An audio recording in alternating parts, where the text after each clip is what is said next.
Hey everyone, welcome to another stream. Today we have something kind of special. This is something I've been hinting on and off for the last, I think it's been like 6 months now since I've been helping out with this. This is the, I'm gonna butcher this name a bunch of times because I think they just settled on it a couple days ago. But it is Doom CD32X Fusion. It is from the same team that did Doom 32X Resurrection. It's basically like an evolution of that.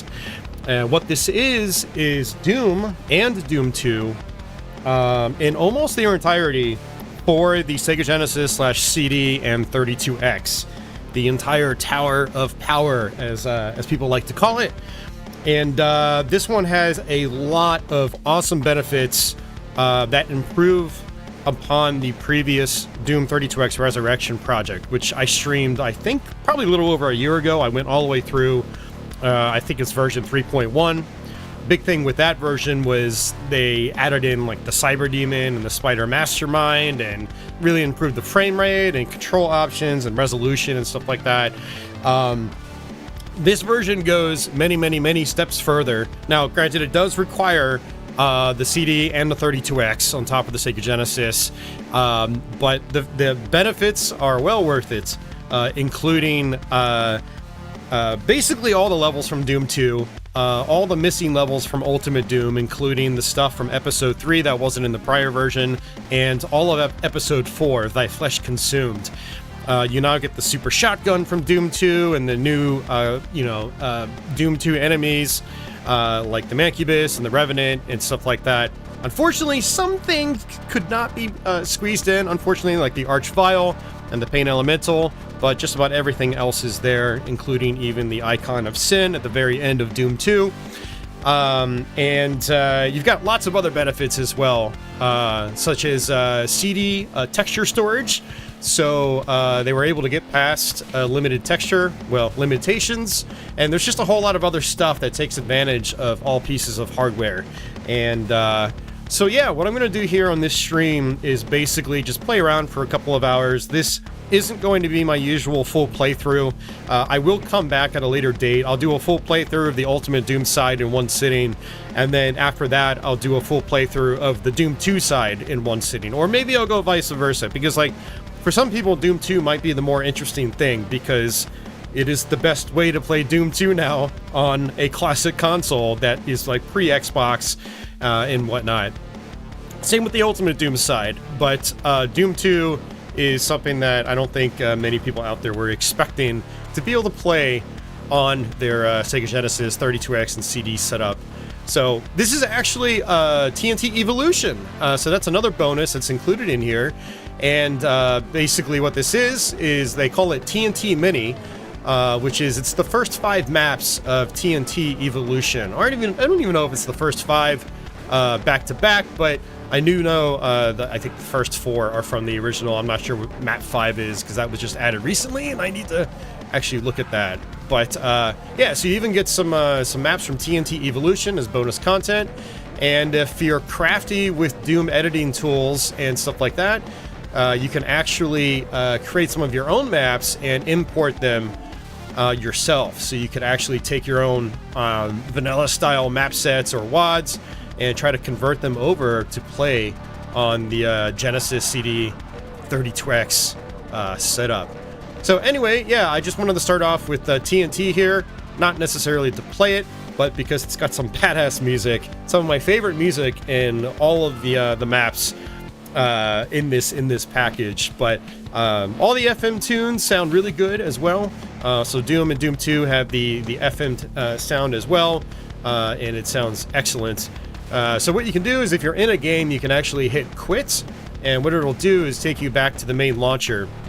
And there's going to be a little bit of sound glitching when it's loading stuff back to the main menu.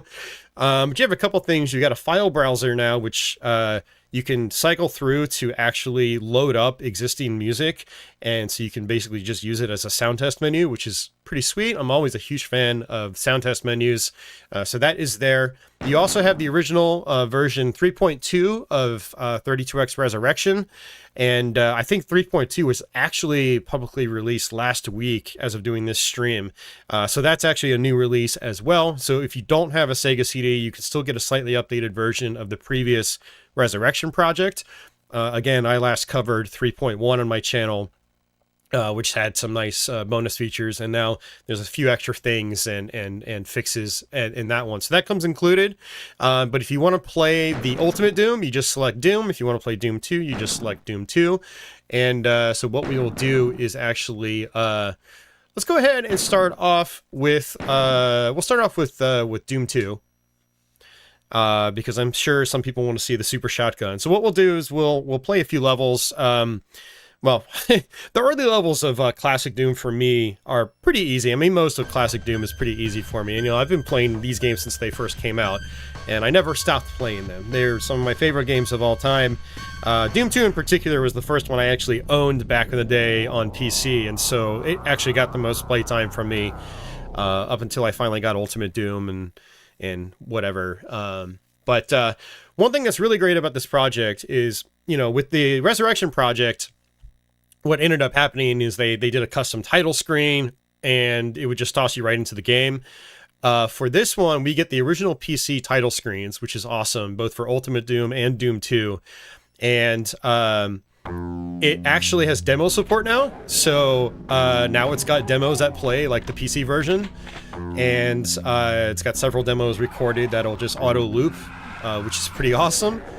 And you know, it's got a menu system that feels a lot like the original computer game, which is great. And it's just, yeah, the guys that worked on this project tried to get everything as close to the PC version as remotely possible within reason. There are some things like the 32X and CD combo just, it struggles with still. You know, as much as like we love our Tower of Power, you know, it's not a PlayStation 2 or something like that, or even a PlayStation 1. It's what they pulled off here is nothing short of incredible, though.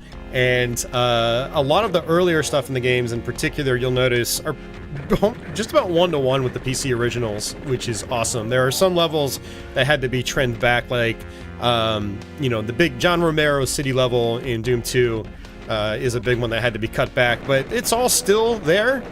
It's, you know, the flow of the levels is still there. The you know, the music's all still there and stuff like that. And you guys will see once you dive into it, or you watch me dive into it. So let me go ahead and start a new game here, by the way. There is actually multiplayer as well. And so we'll go ahead, and we still got the split screen multiplayer, which is pretty awesome. We'll go ahead and pop it on Ultra Violence here. And Nightmare. I'm not going to mess around with Nightmare. So Nightmare is a lot like Console Nightmare was, like on the 32X or the Jaguar versions. And enemies are they do a lot more damage. Their projectiles are a lot faster, and it is very mean. There unfortunately is no mid-level saving, so I can't like quick save partway through a level. It does auto-save to the beginning of every level. Unfortunately, the quick saving just was not, the resources weren't there to be able to implement it. I think I had asked about that early on when I joined up to be a playtester. So that is actually something I wanted to mention. I have been playtesting this for many, many months now, and I saw Mittens out there. He said something in chat. He was also heavily involved with the project, with map design and map conversions and playtesting and stuff like that. So Mittens, if you're out there, feel free to drop in extra bits of information I might not know. And if anyone out there from the team is lurking as well, feel free to chime in with any answers to questions people might have. But anyway, yeah, I don't recommend playing on Nightmare. That's extra challenging, especially on like the Ultimate Doom maps, which are already like tough enough as they are. So, all right, so let's go to level 1. So something to keep in mind when I'm playing, I am actually using the Sega mouse on this one. So I've got a Sega 6-button controller in my left hand. I've got the mouse in my right hand. And so that is, honestly, it is the best way to play this game now. And the frame rate does tank a little bit here and there on the full screen size. You know, it's expected for a platform like this. But if you want even better controls with the mouse, you can boost the frame rate by shrinking the screen size down. This one actually is very similar to the original 32x resolution. As you can see, the frame rate just boosts up significantly if you play like this. So, but what I'm going to be doing for this gameplay session is I'm going to do everything at full screen. So we will get the lower frame rate. If you hit the mode button with the options menu up, you'll get a frame rate counter. I know 15 FPS doesn't sound all that great, but for 3D titles on the 32X, it's actually pretty damn good. There was some really bad stuff in the time period back then, and yeah, here we go. So you can leave that up. There's also other things that pop up. This was more for like troubleshooting purposes, and then if we hit the mode key again, it cycles into basically potato mode. It doesn't really actually boost performance at all, but it is there if you kind of wanted to see what a non-textured version of Doom would look like. So that's kind of a neat little feature as well. And we just hit mode again and we go back to normal. Hey Doomstash, welcome back. It's been a long time. And hey Hugo, and I see Liberal Arts Guy out there as well. Is this on cart or CD? Well, Liberal Arts Guy, CD might be in the title. So that is actually a good question I need to think about. So this actually requires both the cartridge and CD. So I have a flash card for the 32X ROM. Basically, there's a lot of stuff stored in the ROM itself on the 32X side, you know, like the map set and level data and stuff like that. And then on the CD side, it takes advantage of other aspects such as extra storage for textures. And so it does use a combination of the cart and CD. It requires both.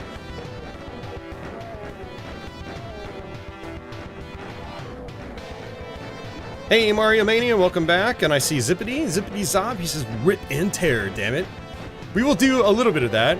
There's not so much ripping and tearing in classic Doom as much as there is shooting stuff and sometimes watching them exploding. It's not quite like modern Doom where you are literally ripping and tearing. Anyway, there's a bunch of kind of features I wanted to talk about, just to mention as we're playing this. I am not the most like technically savvy when it comes to this stuff, but I can explain some of it a tiny bit, as I've recently also delved into Doom mapping, which actually right after this stream I'm probably going to go live on Twitch and do some more of that until I go to bed tonight. This whole the release of this project today was actually unexpected to me. I was expecting it to go live in like a week from now. I woke up and Vic, the main guy and programmer on this project, was like, "Yep, it's ready." I already had a Doom World thread going. And by the way, if you want download links, I have a link to the Doom World thread in the video description, so you can click on that. And it has all the extra features and stuff that have been added to this version, but it also has detailed instructions on how to get this all set up. So they're not allowed to just distribute the original Doom and Doom 2 WADs, and so you have to provide those WADs yourself, which is very standard for conversions of Doom like this. And there is a very simple process you do to compile it all together and basically get it into a working 32X ROM and Sega CD ISO. So yeah, just go to the Doom World thread in the description box and you can get this set up. Now, you don't actually need the original hardware to do this. I am doing this on a 32X with a Model 1 Sega CD and a Model 2 Genesis. So, and I have a EverDrive X3 and I burned an ISO to do this. And you can use an emulator though. There's ARS or AR. I don't know how you pronounce it. It's ARES.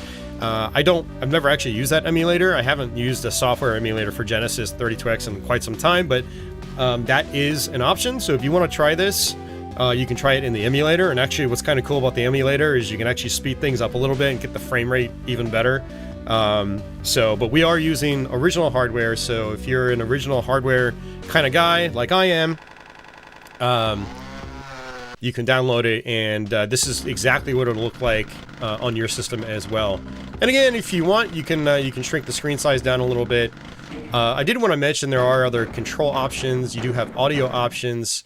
We've got FM music. You can do CD audio. I actually haven't tested that out. I'd assume that you'd have to swap the disc in and out. I don't know. That's complicated. Vic's gonna have to write up a tutorial for that. And then there's SPCM, which is PCM audio streaming from the Sega CD internal sound hardware, which is pretty awesome. It's not flawless, which is probably why it didn't come included on it. But the option is there. If you want to get that set up, you can, convert your own music over to SPCM, and it'll play instead of the FM tunes. In the early testing phase, we were using the IDKFA soundtrack, and then ironically, halfway through the summer, the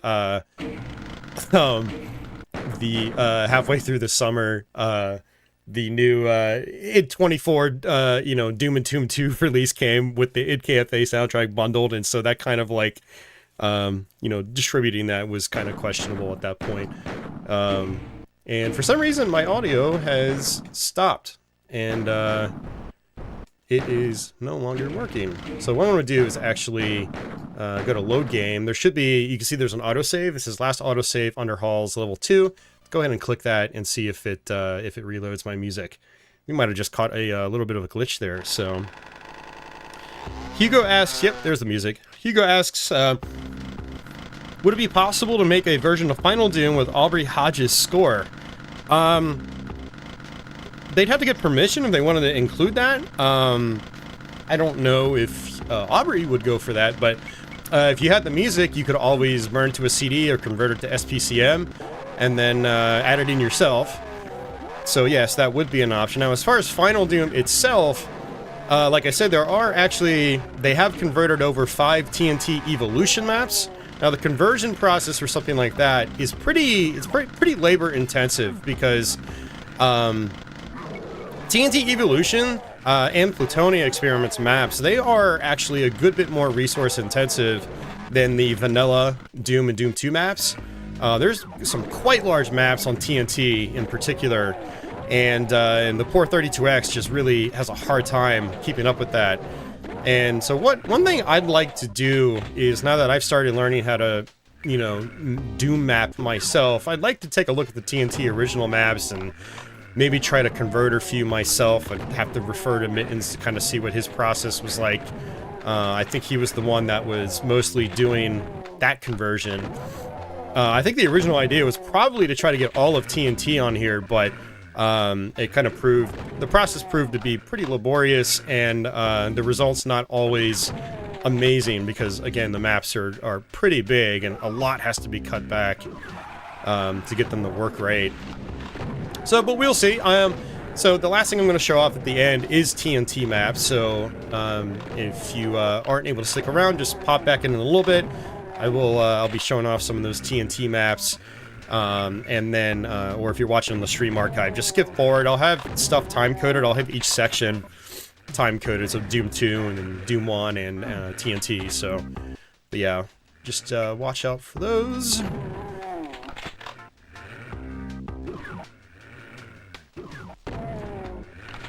But yeah, we got the good old Super Shotgun. Works great in here. And, yeah. That was actually probably one of the best additions, is getting the Super Shotgun in here. I guess it's not really an addition, but like the first time I saw it, I didn't even know like the guys were actually porting Doom 2. That was kind of a surprise to me. And then they had a, since it's all packaged together and it's all on the same engine, I saw screenshots of Doom 1 with the Super Shotgun. I was like, hey, wait a second, that's weird. But no, it turned out they were converting all of Doom 2 to this platform as well. And it's just all bundled together in the same package. So you get Ultimate Doom and Doom 2.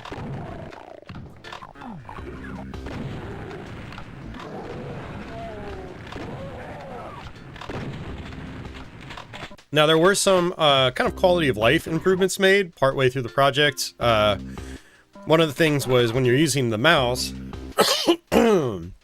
originally the start button did not do anything, but now it actually acts as weapon backwards. So if you're just cycling through your weapons, you can go forward with the middle mouse button, which takes me up the weapon set.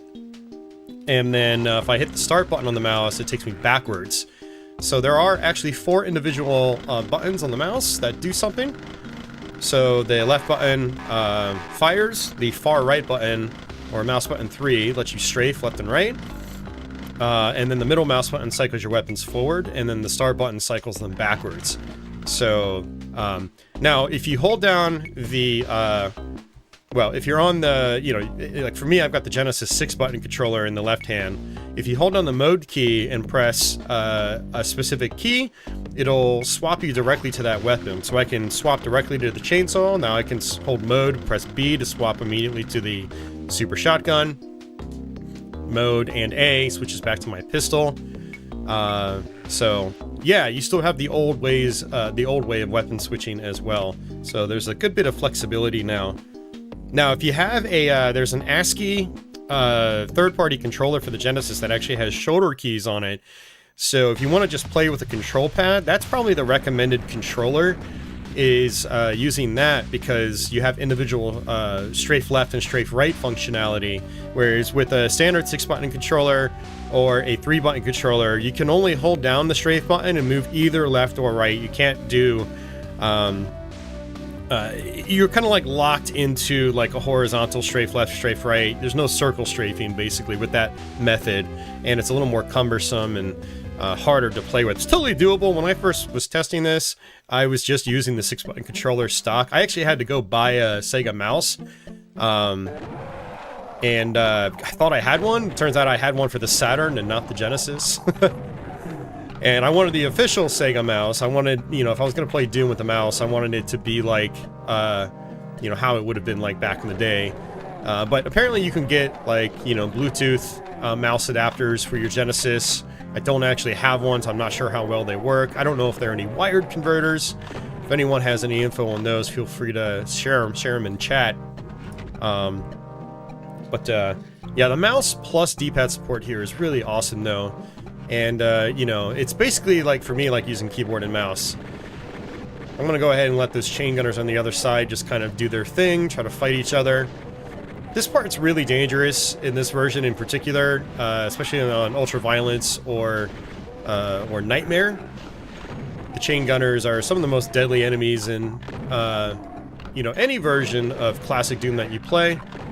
They are hit-scanning enemies. Basically, if they can see you, they can hit you. And chain gunners just do rapid damage. Just go ahead and cycle my weapon back. I want a weapon that's a little more accurate. Just use the Doom's classic vertical auto aim. Classic Doom did not have mouse look. That's something that was added to more modern source ports, like PR Boom or GZ Doom or something like that. And so with classic Doom, you have to get kind of in the general vicinity of the enemies and be relatively even with them, and then your gun's firepower will automatically go upwards or downwards depending on where you are.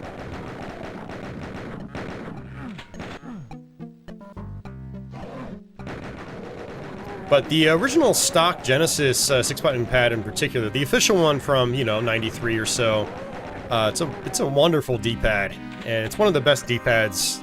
In my opinion, is one of the best D-pads ever. I love floating D-pads, and the more recent 8-bit DOE Genesis-style controller, the M30, does a really good job at replicating that feel. Even actually the 8-bit DOE one, I think the D-pad's even more, a little bit tighter, which is nice. Especially the more modern Xbox version I got recently. Super tight, very comfortable D-pad, and so yeah, moving left and right, it actually, honestly, in a lot of ways, it feels better than using a keyboard, because my hands are no longer getting cramped up like they would on a keyboard setup when I do WSAD or use arrow keys or whatever. So yeah.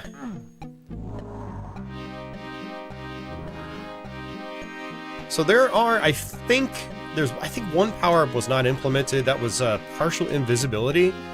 So I think, normally I think there would be a partial invis. Was it down here? There's a couple areas where there are partial invisibilities, and those have actually been replaced with other usable power-ups. So in Ultimate Doom Episode 1, one of its early maps is, well, actually, I guess it's a later map in Episode 1. I think it's the second to last map. Where you go to an outside courtyard area. Normally there would be a partial invisibility in the PC version, but in this one, they swapped it out to a soul sphere. Now originally, I think they just left it out completely, and then I had commented that, like, hey, there's a soul sphere in other versions that don't have partial invis, like the Jaguar version has a soul sphere. And the idea behind the project was to try to get everything as PC accurate as possible, so don't be frivolous with like adding random power-ups and health pickups and stuff like that. You'll notice that as we're playing, all the like the ammunition pickups and all the health pickups and stuff like that, they're exactly where they are in the PC version. There was nothing added just because they could add it. But in the case of something like the partial invisibility, you know, that's just something that was not able to be implemented. So what do you do when you've got areas of the game that have that power up? Well, you put something else in its place, because you still want the player to be able to pick something up. And you know, when you're playing on a console controller, it's not exactly running at, you know, 60 FPS. Some people might struggle with that. When you give them like some like an extra health bonus or something, and that kind of like balances things out. And so yeah, there are just a small handful of parts of the games, both Doom and Doom 2, where, you know, power-ups like that were replaced with other things, just because those power-ups no longer exist.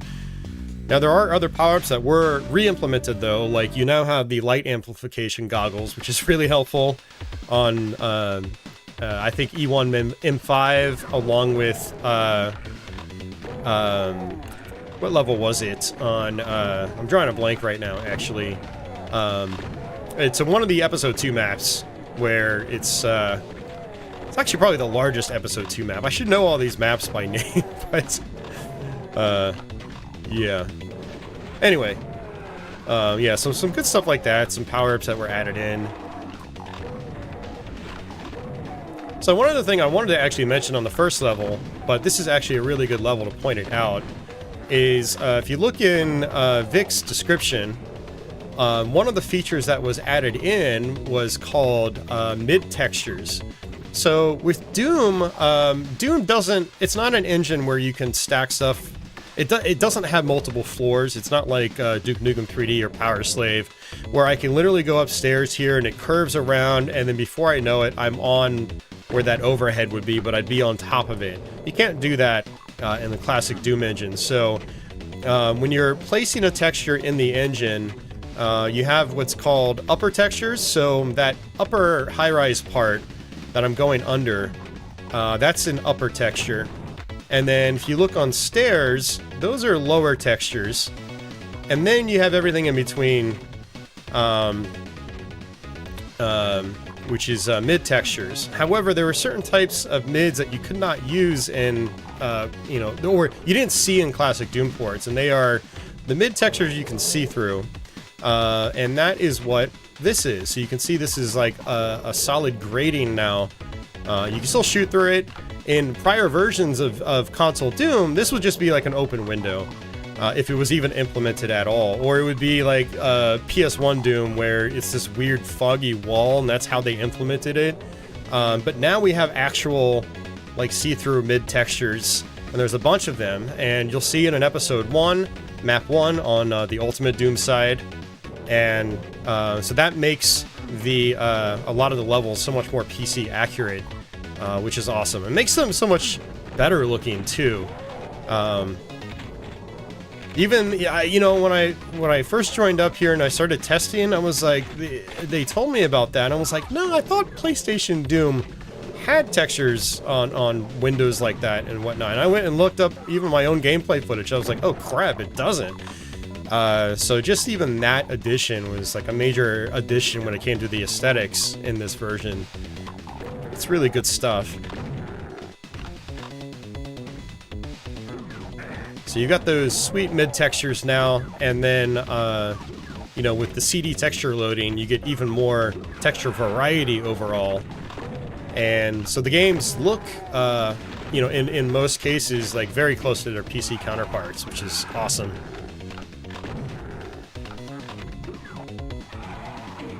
Let's go ahead and kill some of these imps.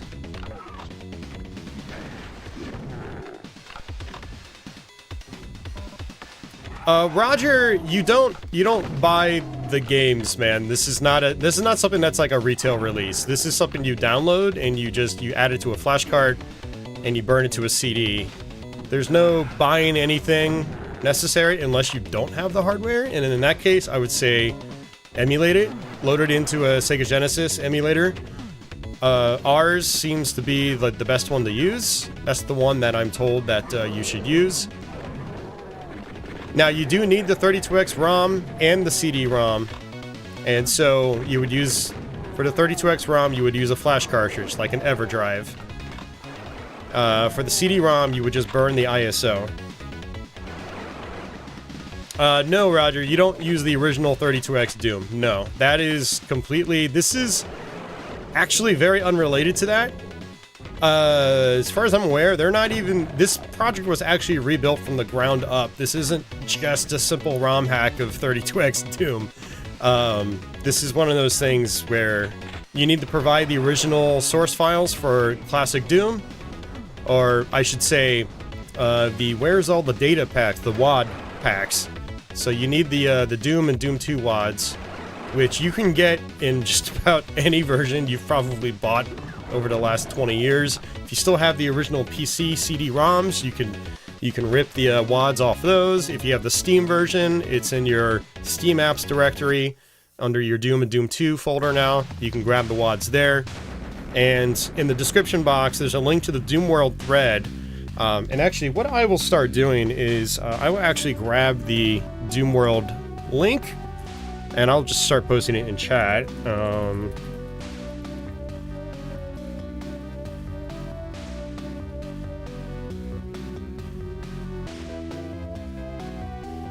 I'll just post that occasionally for people that are popping in as the stream goes on.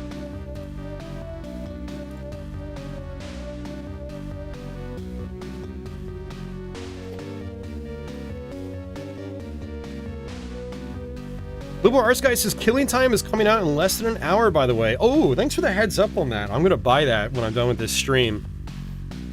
I was actually looking at the release date, and I forgot it was actually today. There's a lot of stuff that's happening today that I completely forgot about.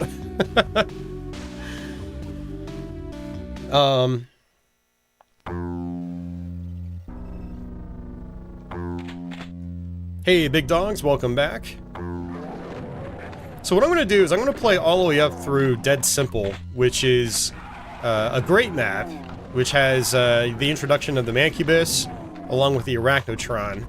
So you guys will get to see both those in action. And like I said, I will come back in the near future, probably sometime in November, because I already have some other stuff lined up for October, and there's only 2 more weeks in October as we speak. So maybe sometime November or even December, I'll do a full playthrough of both the Ultimate Doom side and then another stream of the Doom 2 side. Let's see, did I get the... I did not. Let's actually go back.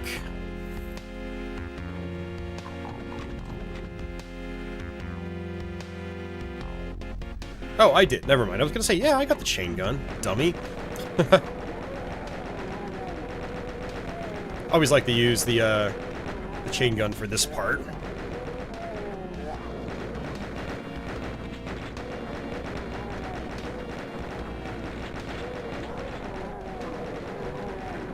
Yeah, as you can see, there's more mid textures there now. So you've got these metal bars.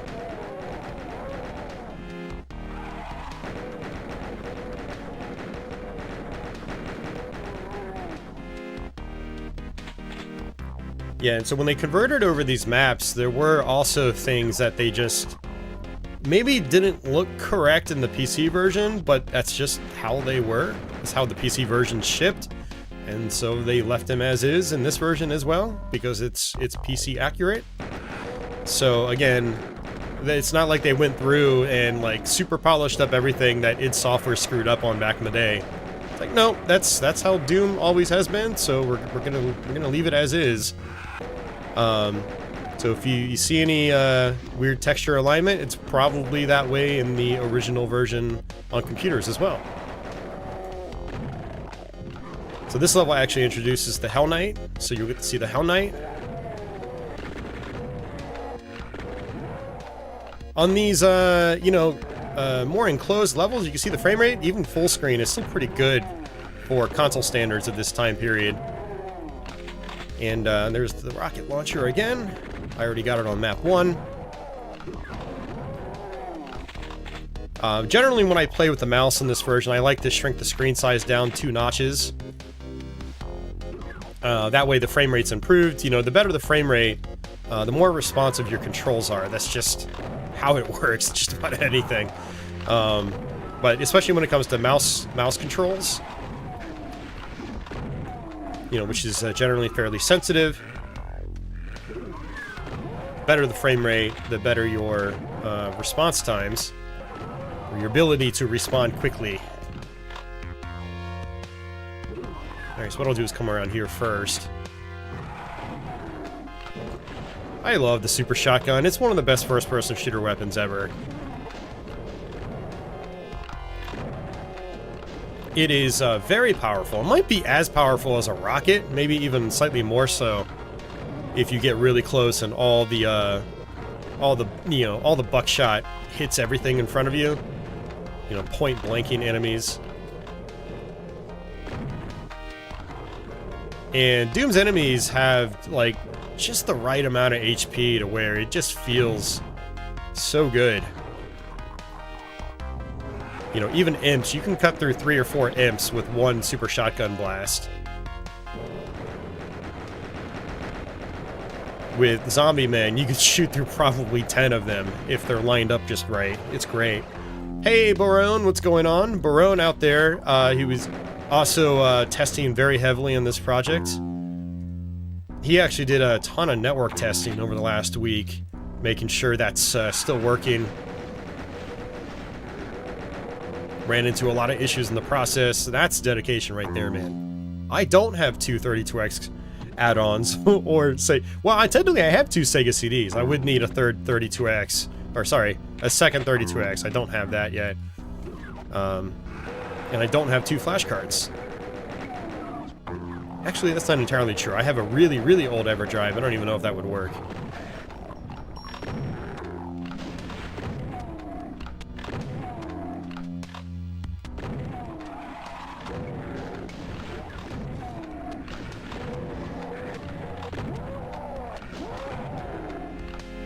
Hey, 3-for-1 deal.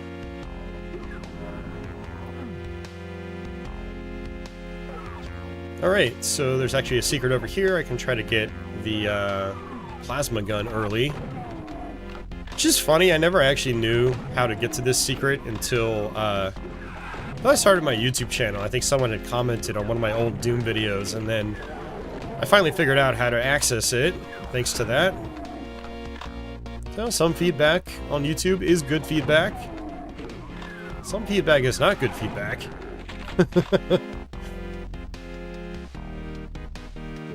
Hey Fatso, your voice sucks. Stop making videos. Anyway, you come down here like this, and then boom. Plasma rifle. You don't actually have to do it in one fell swoop like that. I think there's like a candle that you have to hit, and that'll actually trigger it. So let me see. Let's come back through here.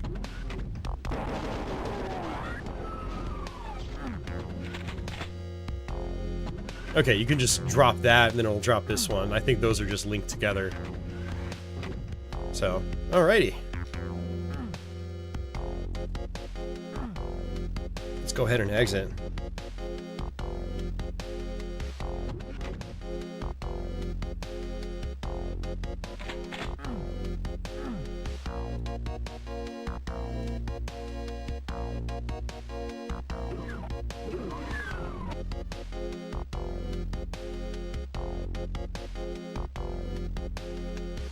Hey, Crestline, welcome back. Oh, sorry, Big Dogs, I didn't see your comment. He says, I just want your feelings on that new Analog 3D that they're getting ready to release, or set up pre-orders for. It looks fine. Like, I think it's probably going to be a pretty good product. I mean, it does 4K output, which is really nice, actually. Myself, personally, I don't really have a need for it, because I already have an HDMI modded N64, and it looks phenomenal. And I already have a flash card, so I've got plenty of original controller memory packs, and so, like, you know, I'm all set for N64. But if you don't have a 64 and you want one that works well on your TV, you don't really have upscalers already, like I do, then I think it looks like a good buy. Now, the thing is, I've been kind of burned by a lot of analog products. I think their products are very high quality, but they tend to overpromise and underdeliver. One great example is I bought the Analog Duo. Absolutely love it. I think it's... well, there are some things I don't love about it, and that's not really warranted here. They promised DAC support, which is the digital to analog converter, so I can take their HDMI consoles like the Mega SG or Super NT and then convert them to component to run on my CRTs. They promised DAC support on the Duo, and they never delivered, and it's been almost a year. And they've since taken DAC support off the product specifications page. So I actually bought the DAC a little over a year ago because it was going to work with the Duo. And now it's looking like it's never going to be implemented. So when you give analog your money, have very little hope. You will get a product eventually, I'm sure, but will the product be exactly as they advertised? Maybe not. So now the core product itself, I'm sure it's going to work perfectly fine. The guy that is responsible for their FPGA implementations generally does a really good job. Not usually 100%, but he gets it pretty damn close. And you know, I absolutely love their Mega SG. I love their Super NT, and then especially once their consoles become jailbroken, they become, you know, much more valuable out of the box. So, like, I use my Mega SG jailbroken. I don't ever have to put in a flash card. I don't have to do any of that. It's great, and it's got a snappy menu, blah, blah, blah. So, yeah, you know, I really love those devices, but I don't really need them because I do have the original hardware and I do have multiple upscalers, and yeah. So anyway, hopefully that answered your question, Big Dogs. And Gustavo, welcome to the stream. And let me get out of there.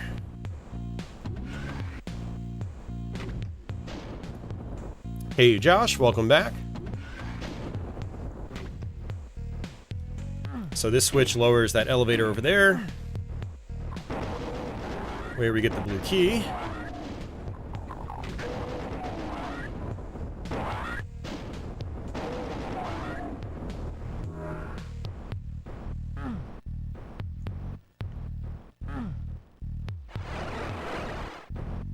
Hugo, that's exactly what Big Dogs was asking about. It's called the Analog 3D. That is their N64 clone.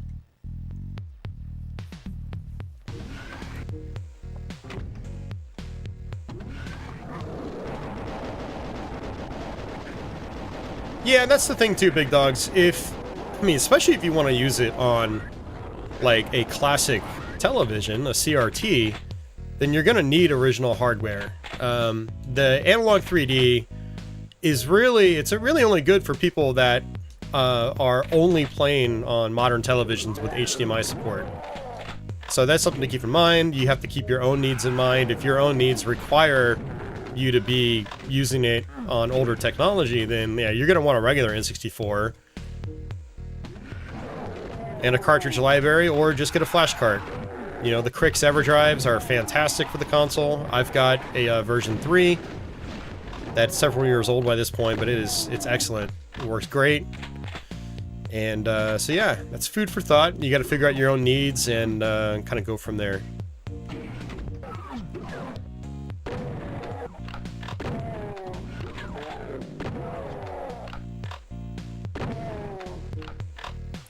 Liberal Arts Guy, this isn't the CD soundtrack.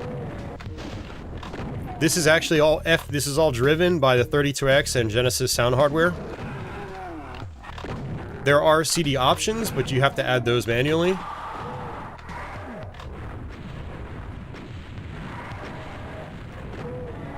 So what you're hearing right now, it's all FM synthesis.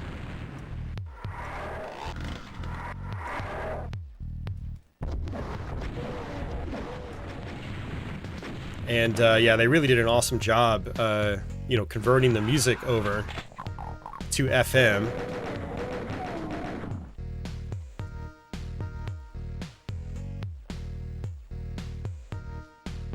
Now this part right here, I always struggle to get in this version. We'll see if, you know, if I can nail it eventually. Nope.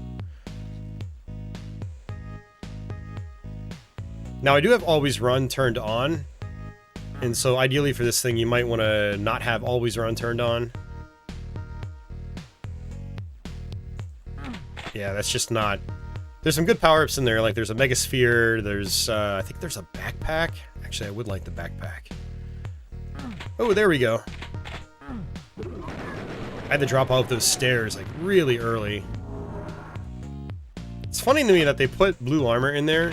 Not they as the 32X project, but, you know, originally in the PC version there's blue armor, but it's like the Mega Sphere does the same thing.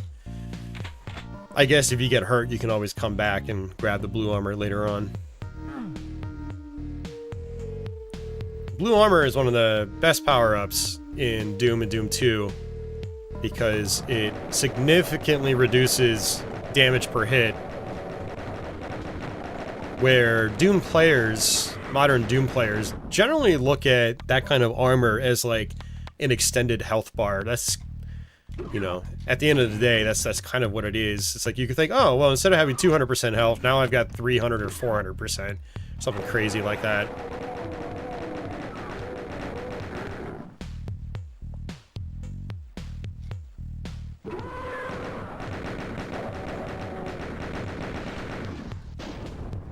Oops. Alright, so the next level will be dead simple. You know what? I might even play the map after that. Just because I think it's a pretty large map. Man, what... As I'm thinking about this, I'm like, man, Doom 2 is really stacked in the first third of the game. Like, it's got some really good maps in the first third of the game. I kind of just want to show them all off, but... we don't have all day. And this is not a full playthrough. You guys will see them in the full playthrough down the road.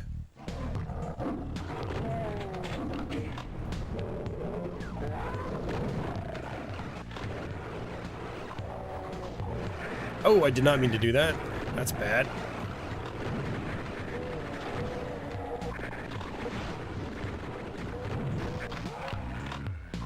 Yeah, that was a little shisty. Now I can use that blue armor.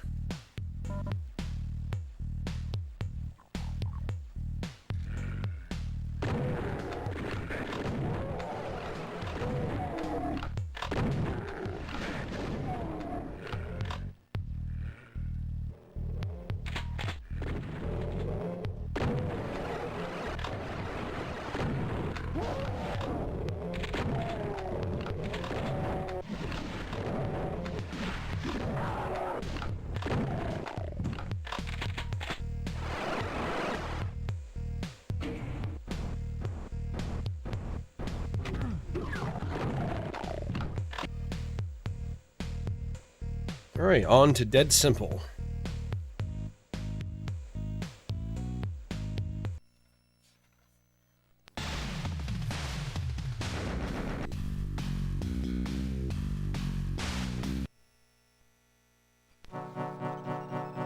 Yep, we've got intermission text.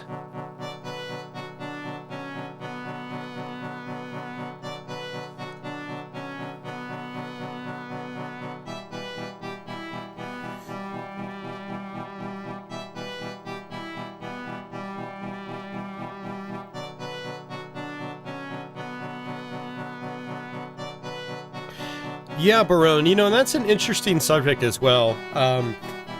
Now, I can only speculate. Someone had asked, is this all on CD, or does it need a cartridge as well? And the answer is it needs both a cartridge ROM and CD. The cart ROM itself has a lot of data stored in it, and if all that was on CD, I think load times would be a hell of a lot longer. Again, I'm just speculating on that. So this does like a mixture of cartridge and CD loading. So various data is in various different spots, basically. And so the load times are actually pretty short, all things considered, considering it's loading textures from the CD. Alright, so this is dead simple. Not a very big map, but because there's a ton of action happening, it does start to chug. Like I said, I think my preferred screen size to play at is like a notch or two lower than what we're doing right now, but I figured I would show everything off full screen, especially if a lot of you guys are watching in mobile form.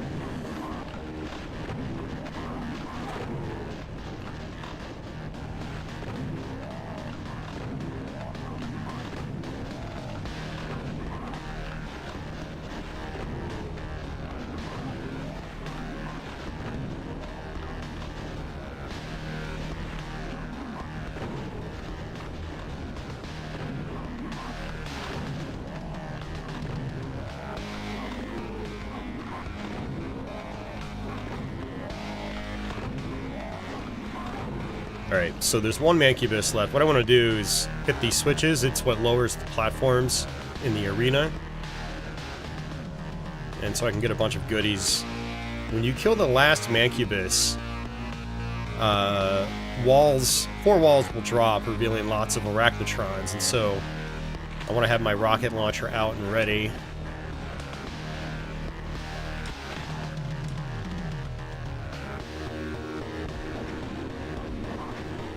Alright, here we go.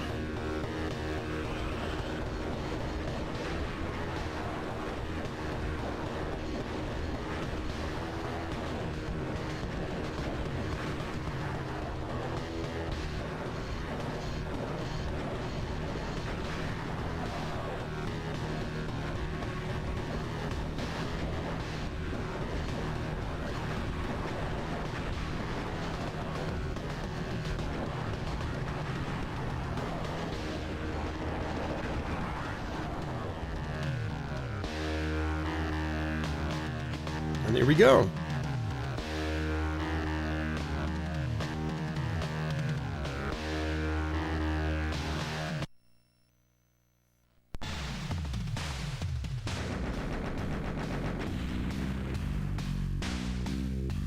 All right, so this takes us right into Tricks and Traps. And we've been streaming for about an hour already. So what I'm going to do is leave you on a cliffhanger, and we're going to swap over to the Ultimate Doom side, because there's a lot of good stuff to show off on that part. So again, it takes you right back to the title screen, and we can just go ahead and select Doom. Actually, what I want to do before I do that,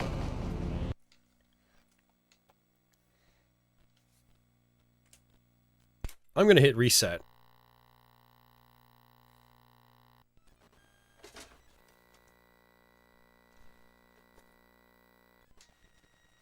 So back to my flashcard menu, we're going to load back from CD.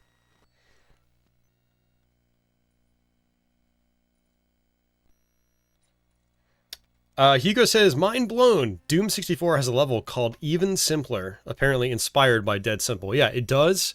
Yeah, and it's actually a lot more challenging than Dead Simple. So what I'm going to do is select Resurrection. This is the Doom 32X Resurrection version 3.2. And there's a reason I want to do this real quick.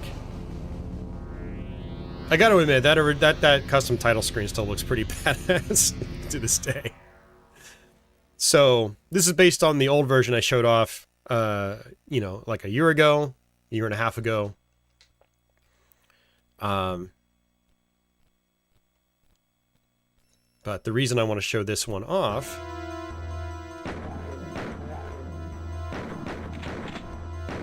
is it'll drive the point home once we swap back over.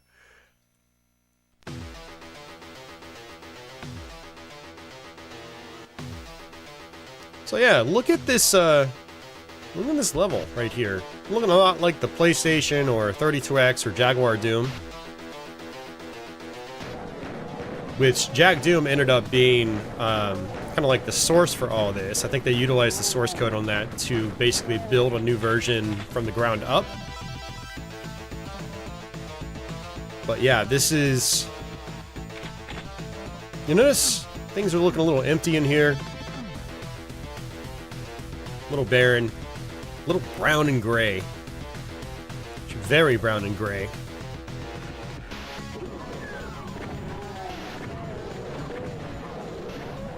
Very brown and gray. Oh man, I forgot how much brown there was in the original console ports. Holy crap.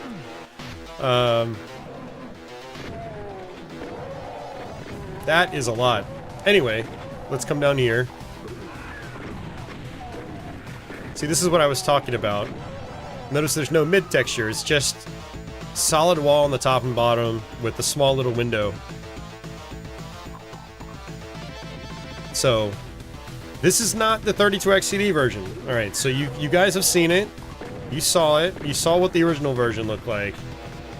And this isn't even the original 32X version.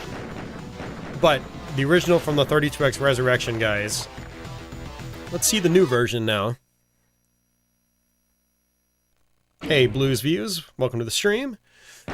So now we're going to select Doom.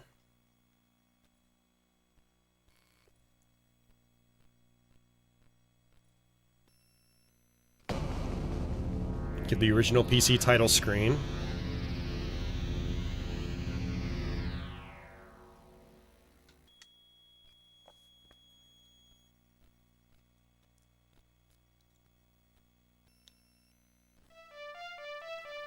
Let's go to New Game.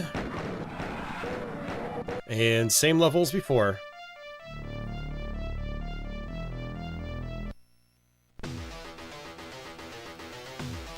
I hope you can see a difference already. For one, I see more than brown and gray. I like the blue, actually. Man, we've got the computer terminals up top. It's much better texture variety. You also know that notice there's ground objects now. It's called decorations in the if you're building in the Doom engine. You got barrels in the room now. You've got the health pickups and stuff like that. Hey Vince, welcome back. You've got pillars in this room. Glow sectors. The sectors are glowing now, so they pulsate. Much better texture variety. Hey, we even have the switches from Ultimate Doom. That was added in Thy Flesh Consumed to differentiate some of the early Doom 1 levels from their original counterparts. Some rotating textures there. Hey Don, welcome back.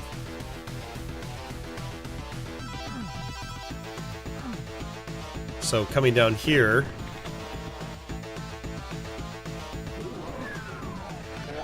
look at those computer terminals up in the with the red lights underneath.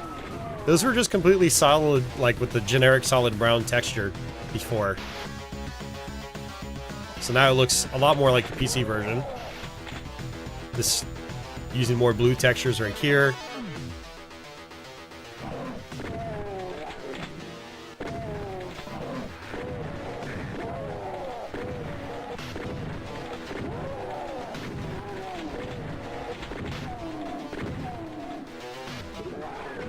And then boom, we've got the mid textures I was talking about. You see those grates?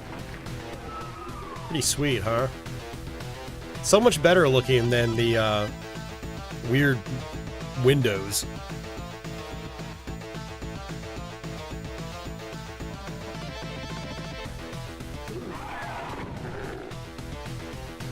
So let's actually go back for a second.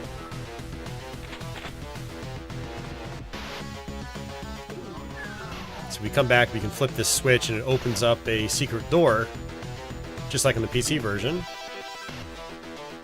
Right here.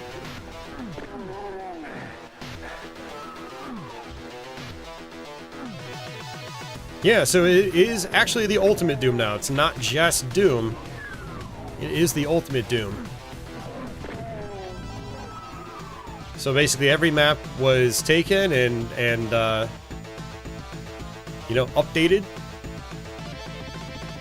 So you were getting the ultimate Doom versions, not just the original 3-episode version or one of the console versions like the original 32X game. So every level's been expanded, or every level that wasn't previously expanded is now expanded. Also, I wanted to note that there are some perks still left in from prior console versions, like when you do pick up a health bonus, it gives you 2 points of health instead of just 1. So health bonuses are a little more valuable now. Unfortunately, no Ultimate Doom map screen, though. That is a bummer. But that's one of those things they weren't really able to do.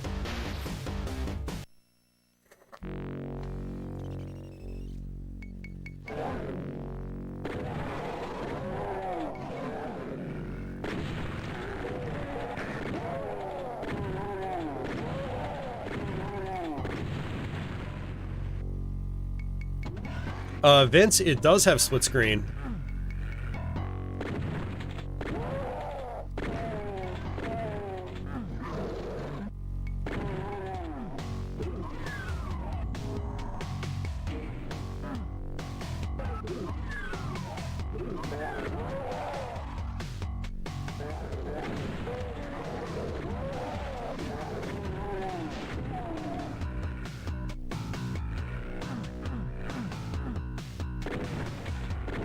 We're gonna get ourselves the chain gun right out here.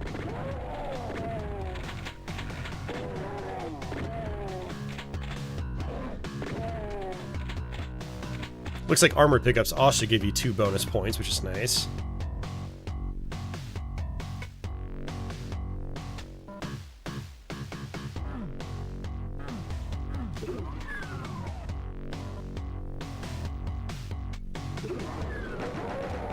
So if you're familiar with other console versions from the 90s, they were all basically based on the 32X and Jaguar versions. More specifically Jaguar version, but 32X is basically the same thing with less content. Well, less content and other cutbacks, I should say. Anyway, that's not the point. It is... So a lot of those versions, like the PlayStation version, Saturn version, eventually the Game Boy Advance version, 3DO port, so on and so forth, they all had the limited texture variety. Lots of browns and grays, and especially like the Episode 1 maps. So like this area in those versions would have that standard, like this gray wall texture. Hey, Will. Welcome back. Thanks for staying joined up as a channel member. I think my speakers are off, actually. Let me go ahead and test those out real quick. There we go. Sorry about that, Will. I should have heard a crash on stream, but I didn't.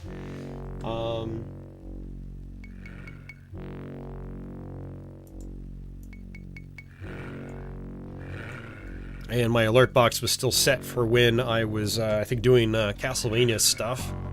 Been doing some DS Castlevania games for October this year. And I think I might try to work on Portrait of Ruin over the next week or two. Try to get a stream of that knocked out. Since I did Order of Ecclesia and Dawn of Sorrow, it feels only fitting to try to wrap it up with Portrait of Ruin.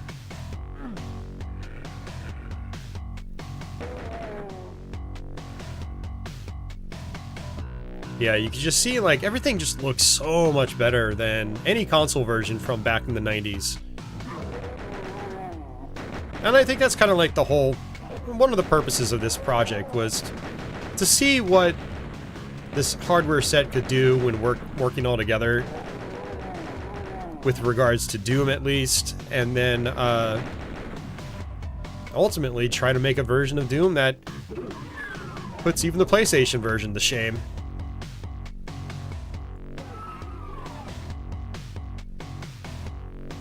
That's pretty neat. It's very neat. I've always had a Sega CD. I've had a 32X. I've had a Genesis. So, like, you know, for people like myself, this is just a great project to use on our hardware that we already own. And again, for all you guys out there that don't have real hardware, you can always just emulate this if you want a taste of it.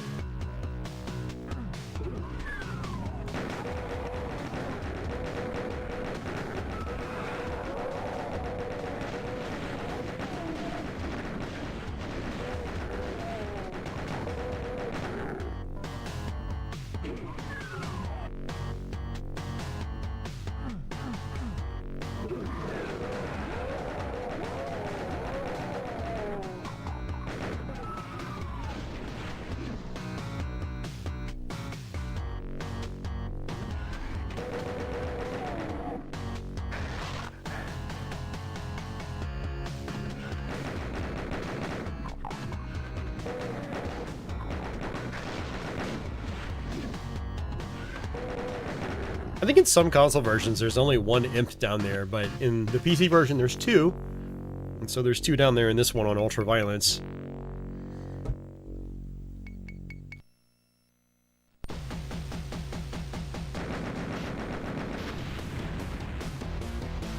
Toxin Refinery.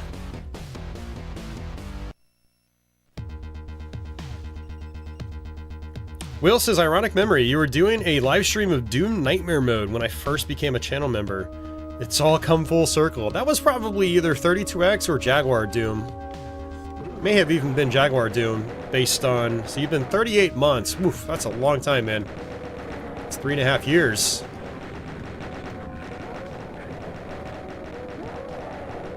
Well, that's actually a little over 3 years, I should say. So that sounds like I might have been doing the Jaguar version back then. I think I did the 32X Nightmare Mode first, and then I got cocky and thought I could do the Jaguar version and ended up having to throw in the towel 3/4 of the way in.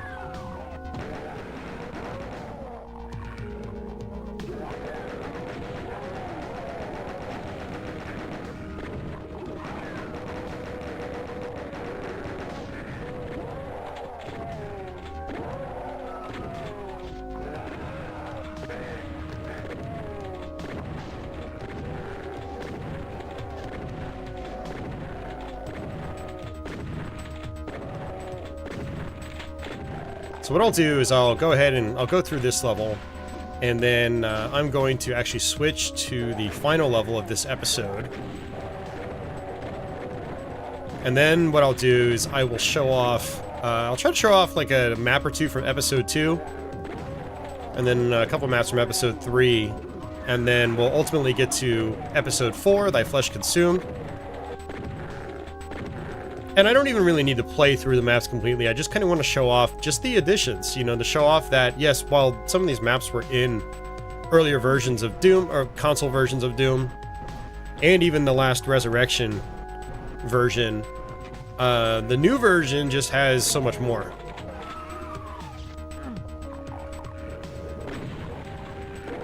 So you're getting a lot more content, considering that the original Doom levels ported to console prior to like the PS1 version in particular, where in PS1 Doom they did add episode 4 levels. They added a lot of episode 4. Not all of episode 4, unfortunately. This one has all of episode 4. They had, on PS1 Doom, they added some other levels in as replacements for existing ones, which is a bummer. The new levels weren't particularly great in PlayStation and Saturn Doom. This version kind of fixes that and just gives you the PC map set through and through. No bonus maps that were included in PS1 Doom, it's just all PC maps. So if you're familiarized with the original PC Doom, you will feel right at home with this version.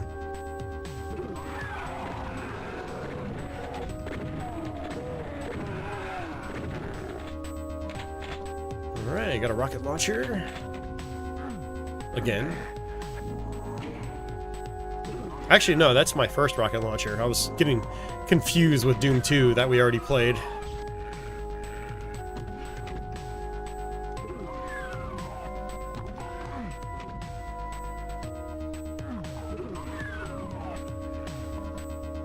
So doing all I just did there raises this platform, which takes us to our secret map,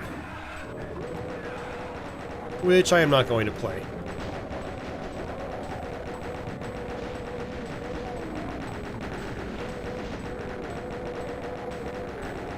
And so, I mean, just like, well, I mean, I guess I don't really need to show off the next map. That's just, there is one thing I want to show off here.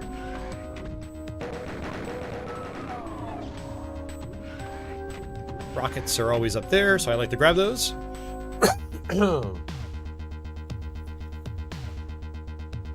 So, I mean, if you're familiar with the Episode 4 changes, but also familiar with, no, actually, it's not even Episode 4 changes. If you're familiar with how the original PC maps worked, and then you're familiar with the old console ports from the 90s, you'll already know the cutbacks they made for that version.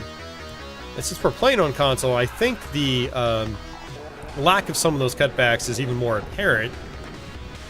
Unfortunately, they had to make a modification here in order to keep the frame rate reasonable. So you still get the great textures, but you notice that there's a solid wall behind each one. So that's to keep the frame rate up here. Being able to see all the way to the other side of the room caused some problems with the old frame rate. So let's come down. Is it this way? Nope, it's not that. Wrong side.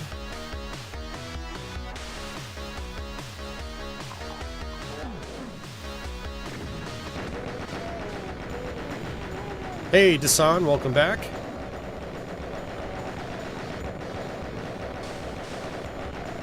Now check this out. You'll notice that you've got the old star here. Well, in the old console versions, that wall in the back opens up. In this version, they all teleport in like they're supposed to.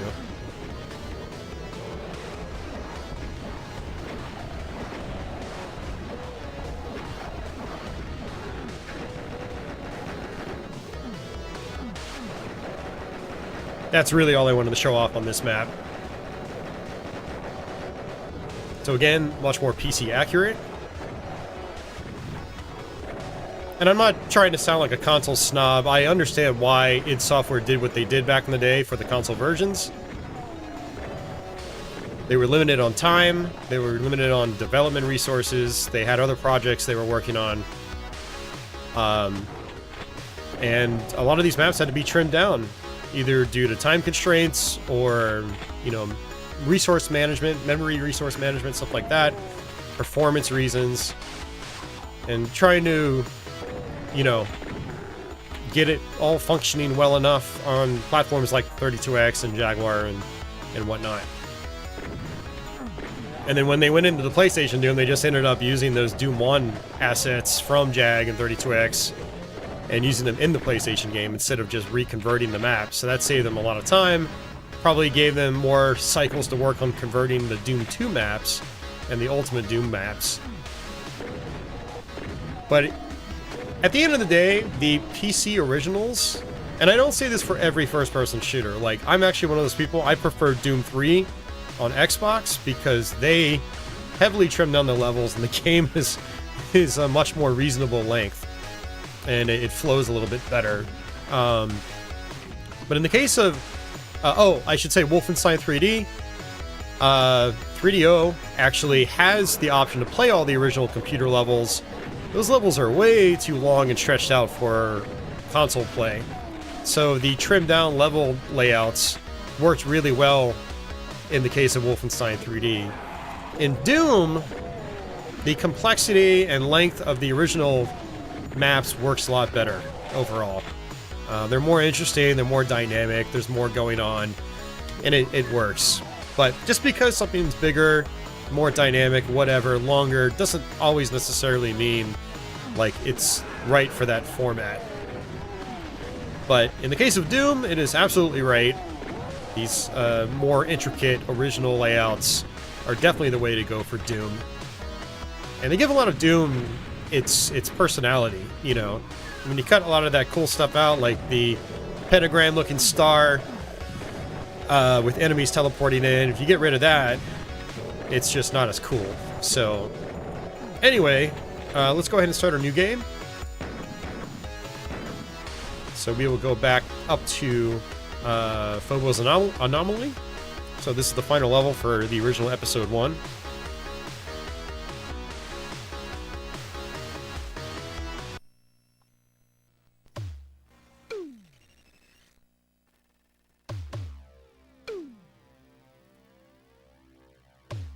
Yeah, Dasan, it is just impressive what they've done compared to the original. It's impressive even compared to what they did on their original 32X Resurrection project. But like even here, now you've got all the barrels in the bottom. So you explode the barrels, should kill most of the demons. Oh, and it did not work. That's a problem. Well, thankfully they can't get up here.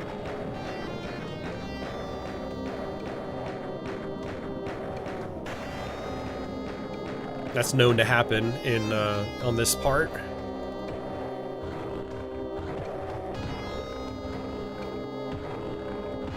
So for anyone that didn't see the original 32X Resurrection project, it was basically the goal was to get a good version of Doom running on the 32X. So, and improving features that were heavily lacking in the original. So, in the original game, you could not see enemies from multiple sides. They were always facing you, much like the corpses do normally in Doom. But in this version, you can see enemies from multiple sides now. So look at that. I can go behind them. So that was added in the Resurrection conversion.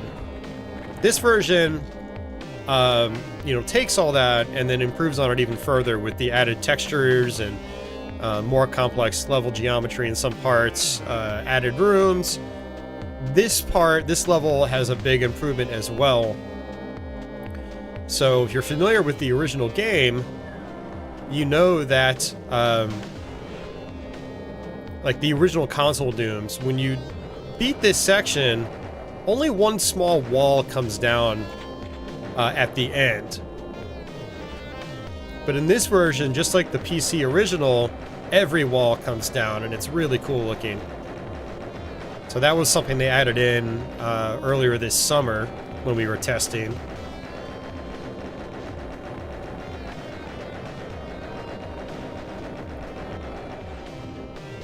Unfortunately, there's no rocket launcher in this level if you get to it without it. So if you just skip right to it, you don't get the old rocket launcher. So we're gonna have to shotgun these Barons, and that's fine. Barons, they're technically the boss enemy of the first episode, but realistically, they just turn into regular enemies after this point. And it's not, you know, it's not hard killing them with the shotgun. It's not like trying to kill the Cyber with the shotgun. That takes a little while.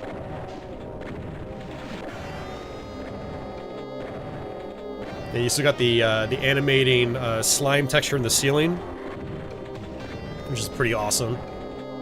It's not just a basic brown room anymore.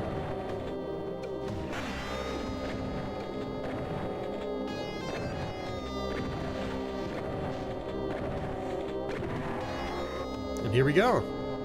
All the walls come down now. Pretty sweet, huh?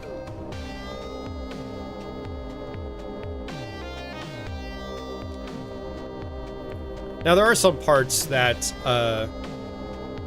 you know, aren't totally accurate to the PC one, because, for reasons. Generally, if something wasn't implemented, it was because of performance reasons.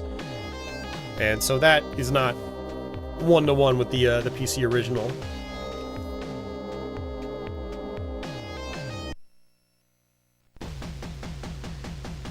Barone says 32X Resurrection was more like the best Jag Doom you could get. Absolutely, yeah. And that wasn't a bad thing, you know, especially for the 32X, considering the original 32X Doom. You know, it was amazing. It still is amazing. But, you know, this version just takes it to another level.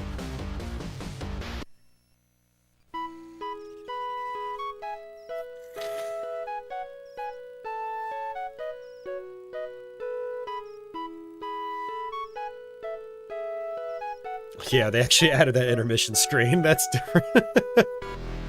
the music, I mean.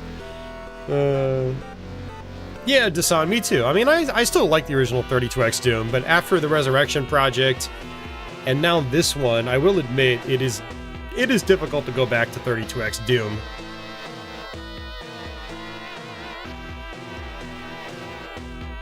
Yeah, I don't know if that music should have been used right here. I didn't realize he added it to this part. I knew he had it after you beat episode 3 and 4, but I didn't know he put it in after you beat episode 1.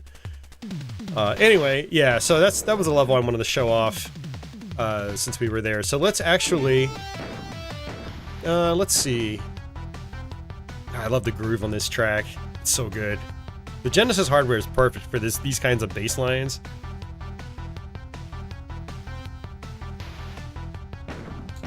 Alright,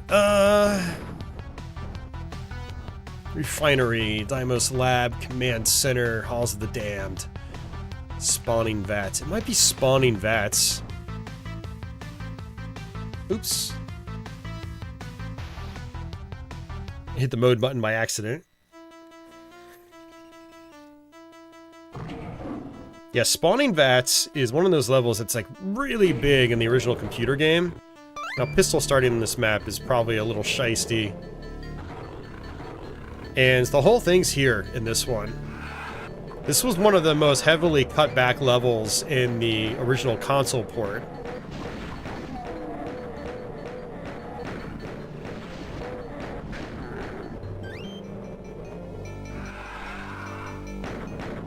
Give me some zombie men so I can get a weapon, like a real weapon. Oh, you gotta be kidding me. Get away from me! Oh, jeez. Yeah, I'm gonna die here. I can't get out of this. This is not possible.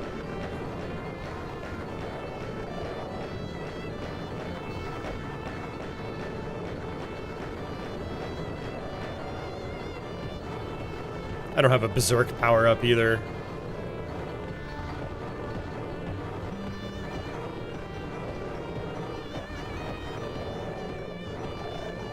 Oh, speaking of which, so you're saying there's a chance.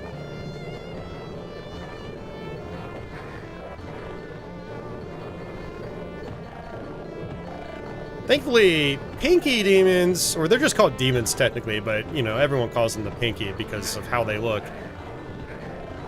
They're not really hard to avoid as long as you've got room to move and you're not completely surrounded.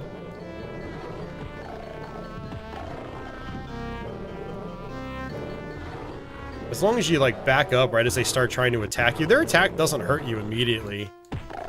I think it's when it actually hits, it's got to be a couple frames into their animation because they'll always try to bite you, and as long as you step back at the right time, like, they just will not hit you. So, got some good RNG on that. Some of them funnel around this box here. But now I've also got the Berserk. So my fists do a hell of a lot more damage.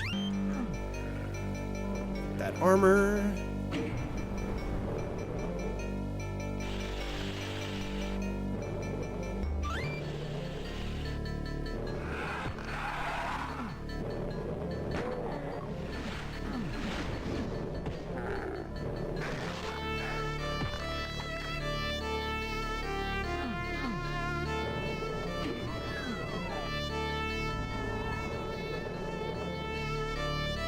Yes, all these little pockets and closets, they did not exist in other console ports of Doom at this time.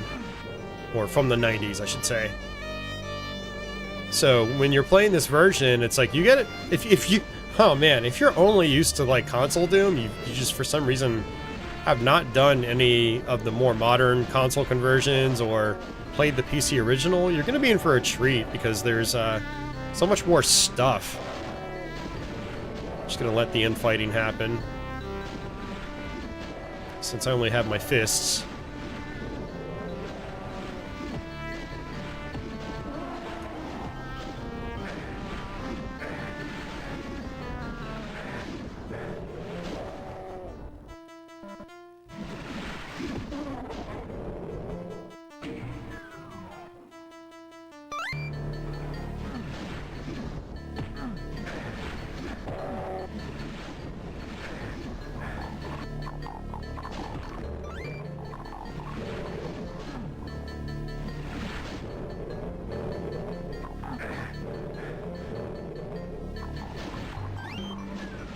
Got ammo, but we have no weapons.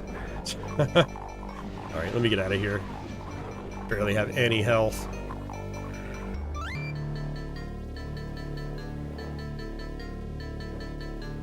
Yeah, basically what I wanted to show off here was just the fact that, you know, this level is so much larger now.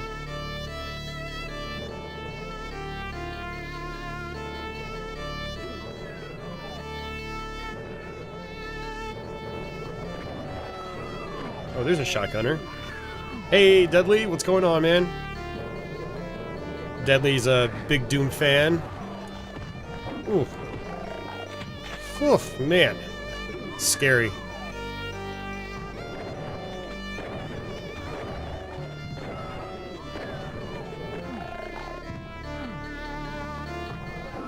Yeah, I should mention, pistol starting on Doom, that's when you just start a level fresh, you've got no weapon carryovers. Some levels can be very difficult to succeed at when you pistol start. Deadly, have you, did you download it already?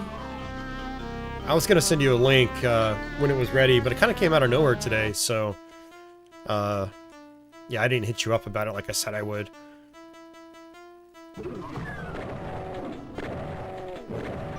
You did, awesome. Very cool, man.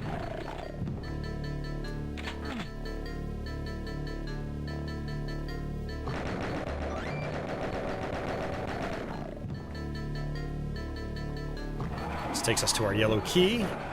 And I'm not going to drop down there, that's kind of dangerous right now. You know, if I had a plasma gun, it might be a different story.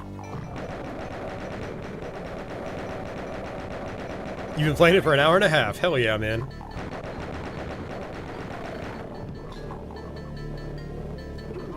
That's what I like to hear.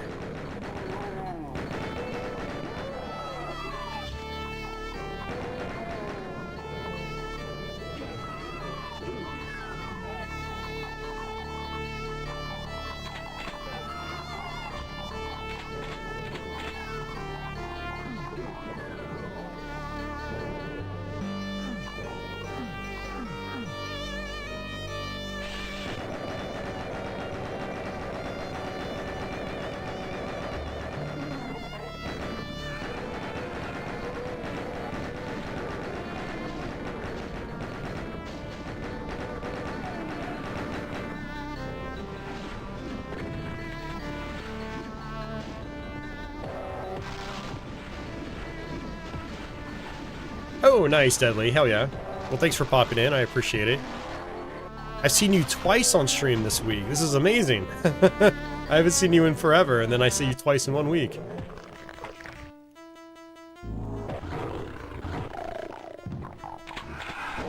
Yeah, so you were probably barely able to hear it because the sound volume is probably a little low right now, but they did add in sound notifications for when you find a texture, not a texture, when you find a secret. It's kind of like the power-up sound if you get like a soul sphere or something, but you'll hear that when you discover a secret. You get that red rock texture. It's always one of my favorite textures in classic Doom.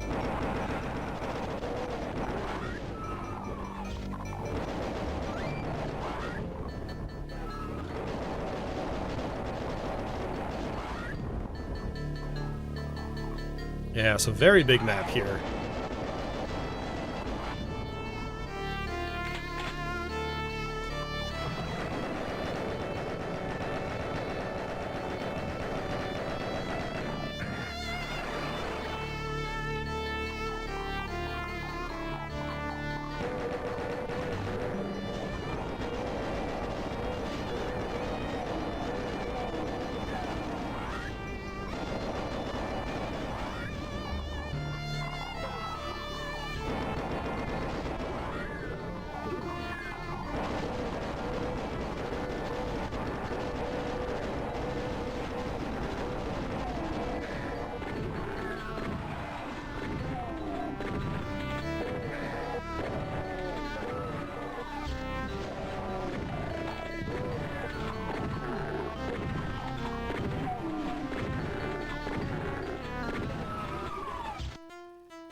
Okay, red key's down here. If I can fit through. I remember early on, like, this texture wasn't even there, so the switch still worked. That's what QA's for. Trying to catch stuff like that and making sure it gets fixed.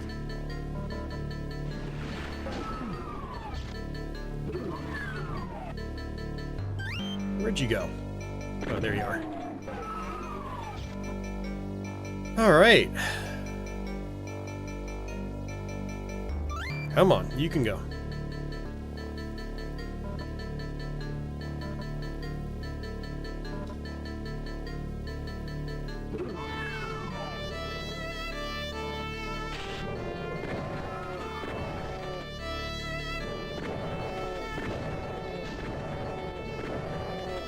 This tune really works on the Genesis sound hardware.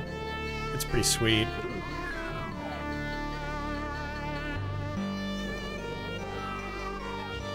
Alright, yellow door down here, I believe. Oh, no. Red door. Alright, this is the exit.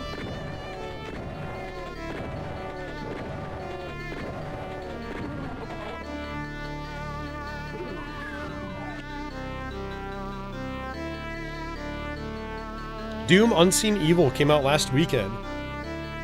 Deadly says that Unseen Evil is a mod that takes classic Doom and any map or megawad that uses IWAD textures, brings it into Doom 64 and does it accurately. Very nice.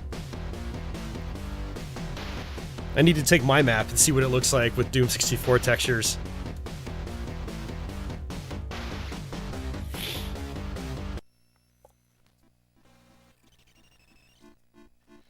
Alright, we might as well go ahead and play out this level while we're at it. It's a lot of barren textures. Are they all supposed to be there? I don't think they're supposed to be there. We might have just caught something live on stream. I'm gonna take a snapshot, actually. I'm gonna ask the team.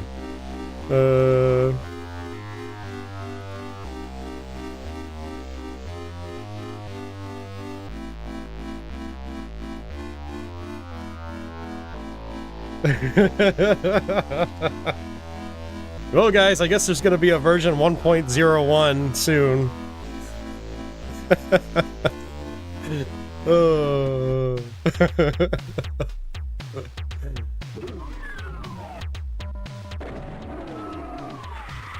Wait, aren't those switches? Oh, never mind. I'm dumb.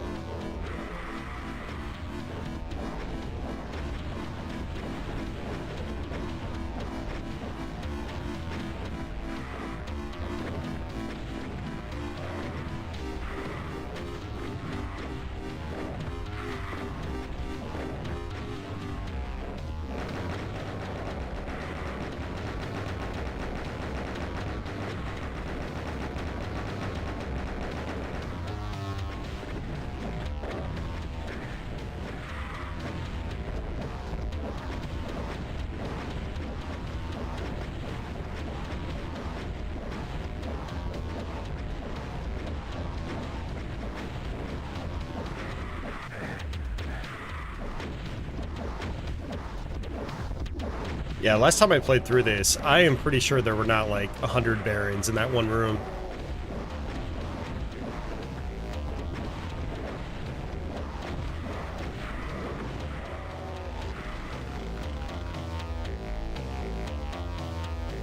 Mittens, if you're out there, by the way, Vic has the episode 3 and 4 ending music playing on episode 1.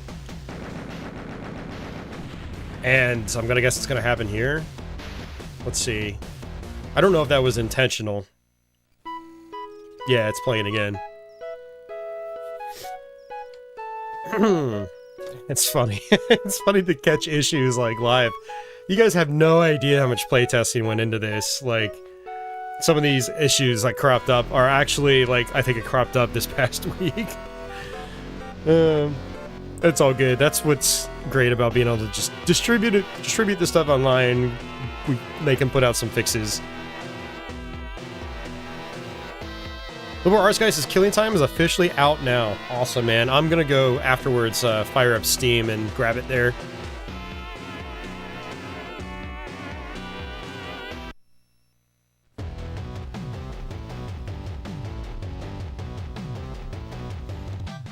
Alright, so... yeah, actually, like I said, Episode 3 has been in here. I did want to show off some maps on Episode 3, so this is a great place to start. This is a map that was not in the other console versions. There's a lot of people that don't like Episode 3 for some reason. I love Episode 3. I mean, I love all of Doom. I think all of Doom is excellent.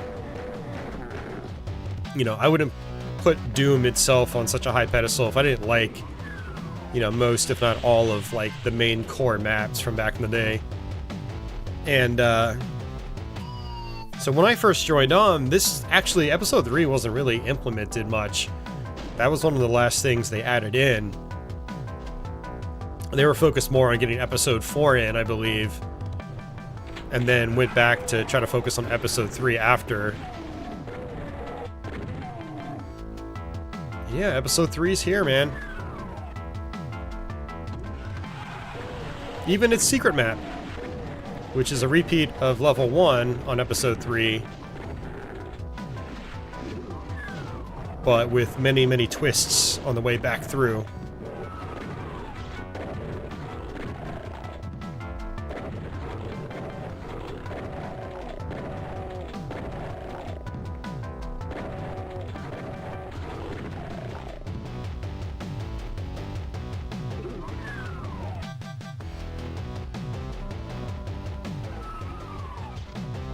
Deadly says, Episode 3 gets flagged, but he loves it as well. Ultimate Doom is perfect to him.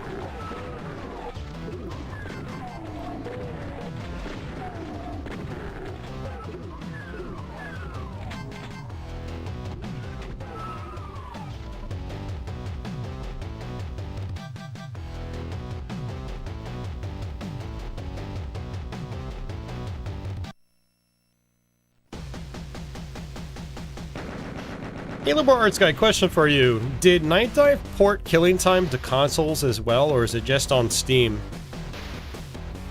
Like, I'm curious if it's going to be available on, like, Switch and PS5 and Xbox. Because that'll really expand its audience if that's the case, if they port it to consoles.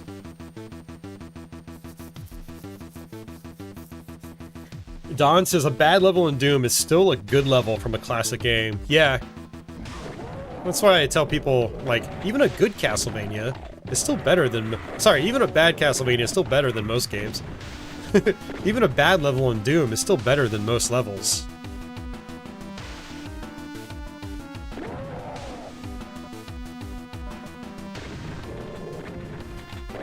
And I don't consider these levels bad at all. I think they're just, they're more abstract, and I guess some people just don't know how to really deal with that. They're not that hard to figure out, and then once you know what you're doing, you can just zip right through them.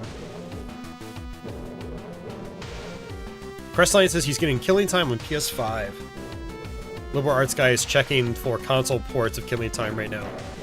Killing Time, for those of you guys that don't know, is a mid-90s FPS for 3DO and PC and Mac. The PC version is very different from the 3DO one, and heavily improved. And Night Dive Studios just converted it and released it today. I did playthroughs on this channel of both the 3DO and PC versions, probably 3 or 4 years ago now.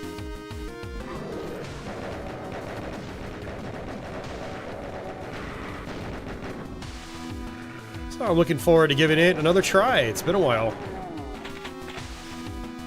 PC version, the original PC version is a little flaky to get running, even from GOG or Steam, so a Night Dive re-release is very much welcome.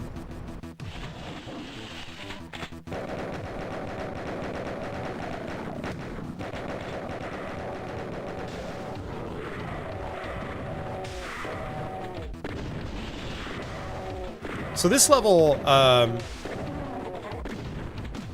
I I believe was in other console versions of Doom from back then, but this version just looks so much nicer.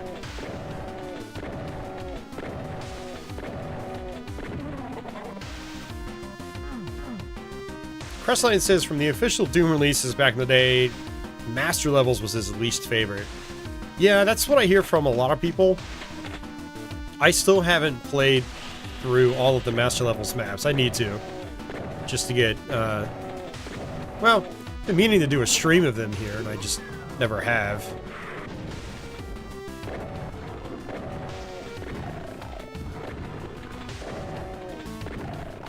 Alright, so anyway, point is, episode 3's in here. Looks great. Yeah, it's good stuff. So, let's actually start another new game. Since we're actually moving on in, time here. We've got episode 4, starting from map 28, Hell Beneath. Let's go ahead and do that.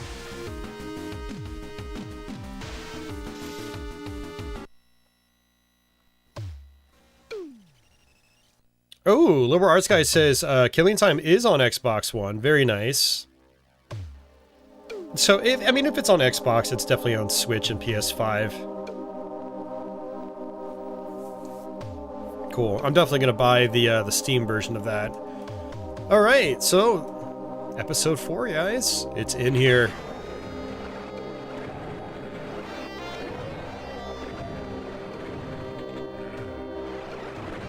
Now, if you've never played Episode 4 in Doom, it's got a pretty steep difficulty curve, at least in the beginning, compared to other Doom episodes.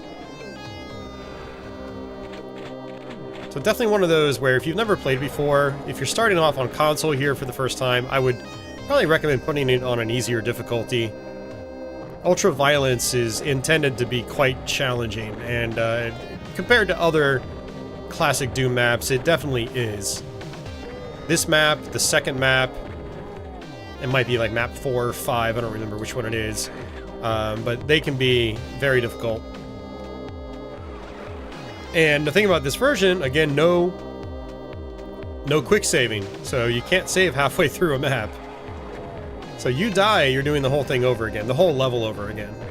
Remember, it does have quick save, not quick saving, but it has auto saving from level to level. And if I hit start and I go to save, I can actually, I have my own save slots. So you don't have to just rely on the autosave. So there we go. But if I load that up, it's going to start me at the very beginning of the level.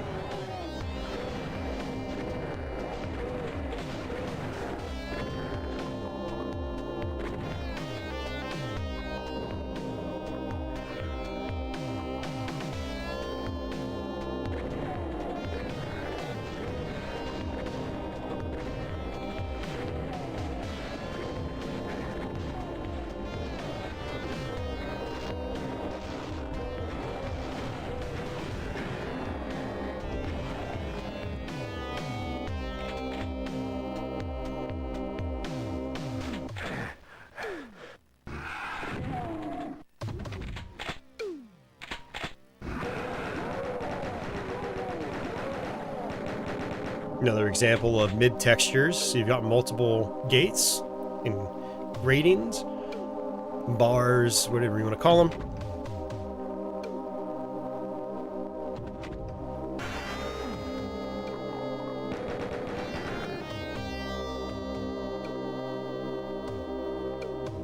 Alright, we go this way.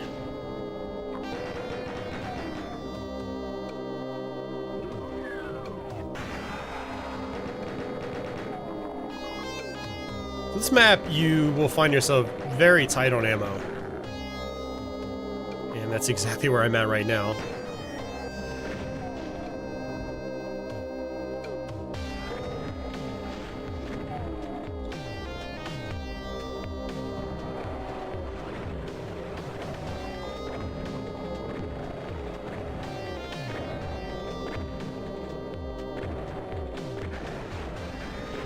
Whoa, there's still an imp. Okay.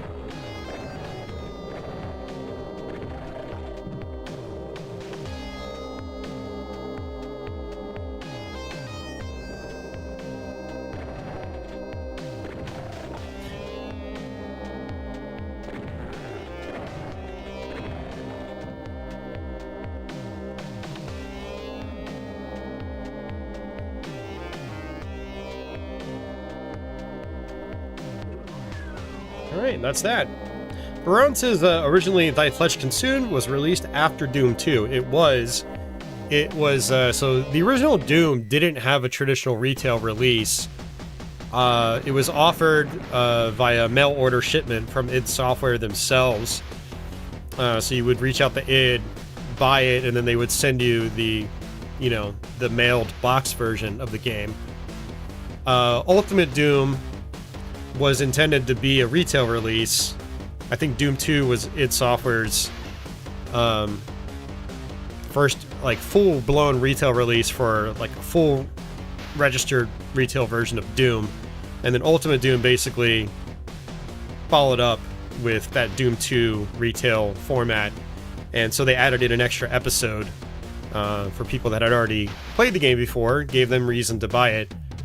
And so yeah, technically Ultimate Doom did come out after Doom 2, and it introduced that episode 4.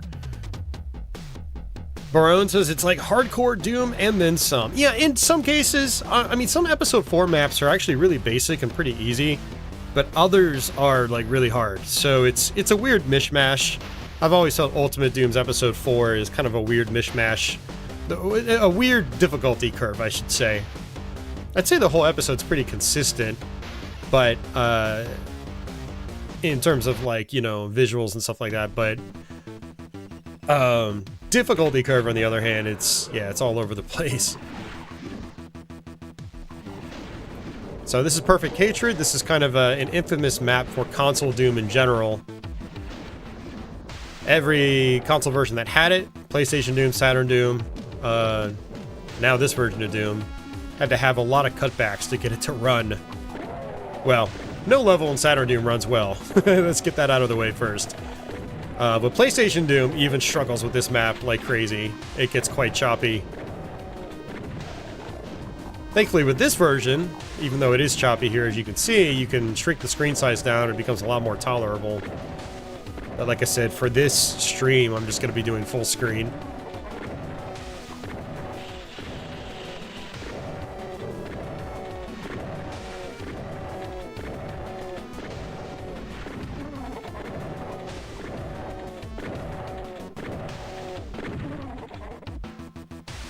Alright, didn't use any of my rockets in the last level, so that actually comes in handy right here.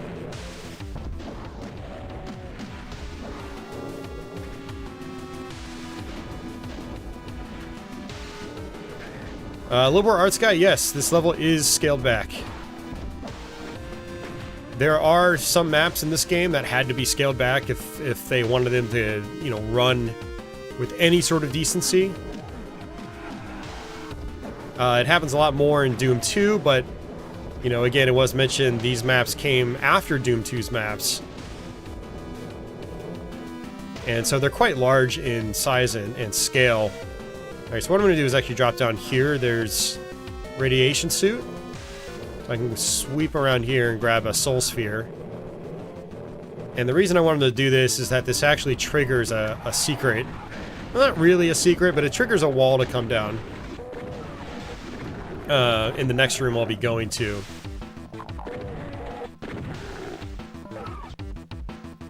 A lot of really good secrets on this level. This was a John Romero map.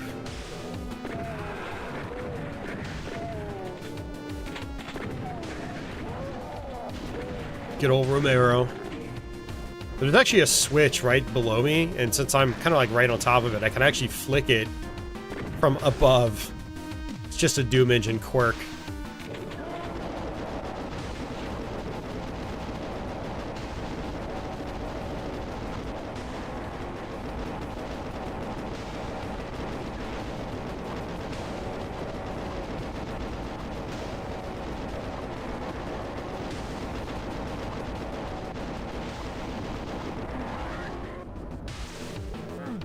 Alright, another Baron down there. Oops. That's not good.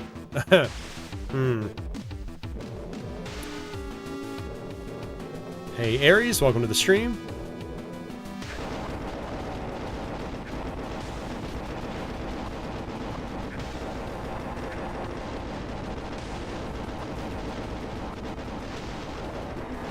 Oof.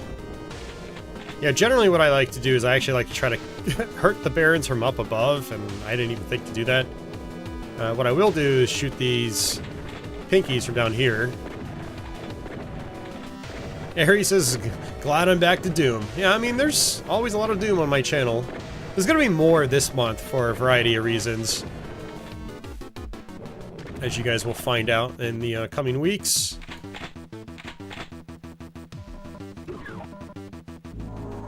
Okay, we're gonna come up here. This is actually a secret.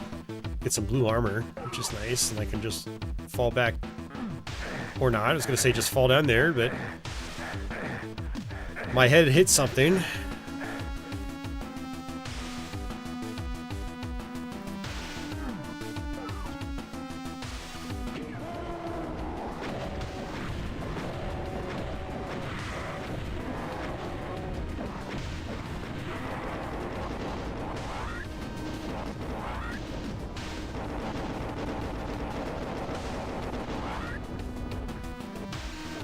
There's a cyber demon up top. You can hear him. For the versions that got this level, Saturn and PlayStation Doom, I believe the cyber demon was actually taken out. So I believe there is no cyber demon up top. So again, this is more PC accurate. But it also makes it harder, because the cyber demon can easily one-shot you. But if you know this map, you know that there's a secret to telefrag the cyber demon. And I'll show you how to do that if you've never played this map before.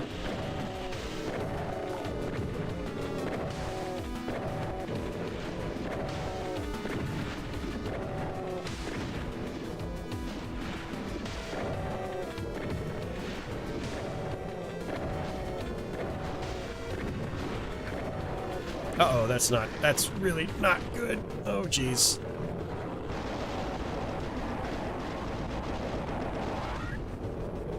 %14 health. Fantastic.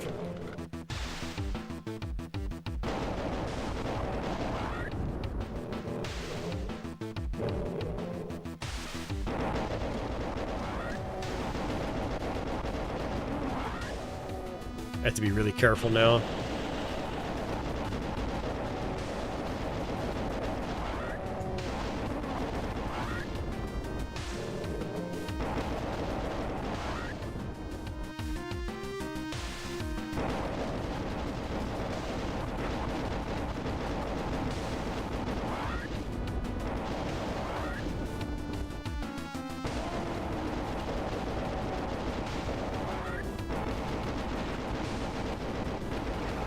Oh, you gotta be kidding me.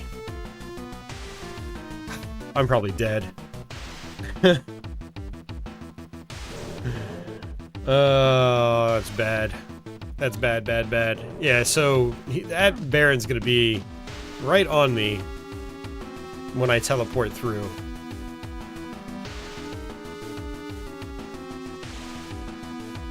Yeah, and it's my fault for not playing that well. But I might not be able to show you how to beat the Cyber Demon easily. Alright, well... Oh, there he is. Oh, I got lucky. So, yeah, he kind of herded down this way. So, Doom has really dumb AI, where this is my position. I'm that green triangle. Wherever I am on the map, enemies will basically just try to come straight to me. So since I was towards the right, you can see that green box on the right? That was the teleporter I had to go through. The Baron was trying to get to that teleporter. He's just basically trying to make a straight line to it. But I teleported to like the middle of this platform, so thankfully he was out of my way when I teleported in. Alright, so there are some health refills right here. Okay, so this column in the middle will open up once we get up top here. This was also a little cut back. They had to do just a tiny elevator.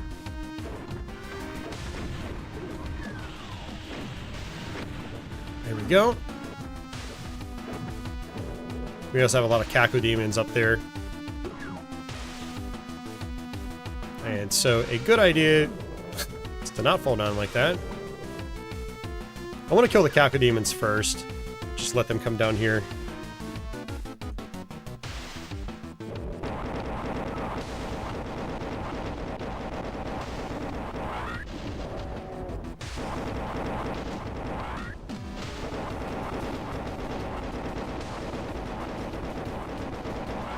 Also, a nice little trick, if you've never done it before, is to actually... God, ugh. Ugh. Is to come down here and just camp out.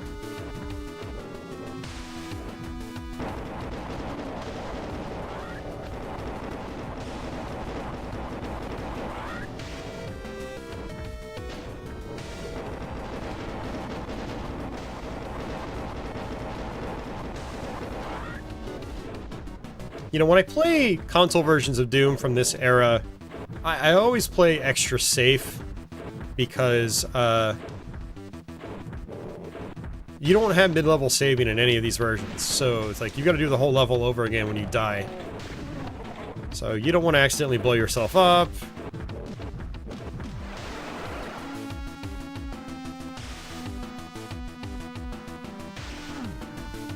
Alright, so by coming through here, we telefrag the Cyber Demon, and we get the BFG.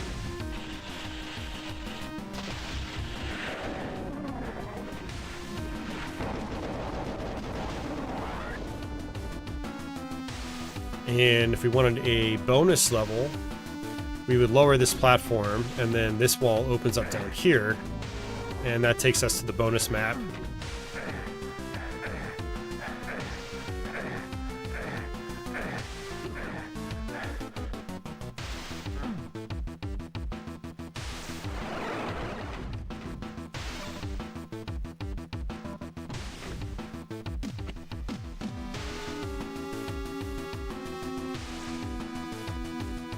Alright, see you at Doomstash. Have a good one.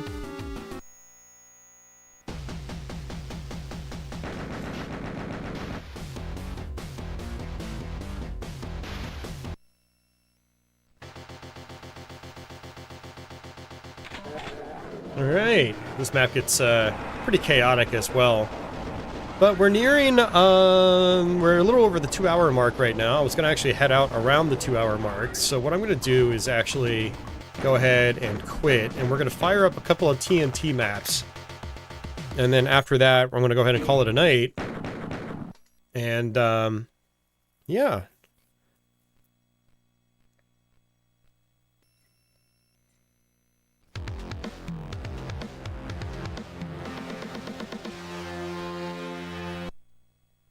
So there's only 5 maps from TNT Evilution in here. I think I want to say it's just the first 5 maps in TNT. And I guess the goal is eventually, I don't know if it's actually going to happen or if they're just going to leave it at this, but I should say the original goal was to try to port TNT in its entirety. But again, some of the maps are way more complex than any of Doom and Doom 2's vanilla maps.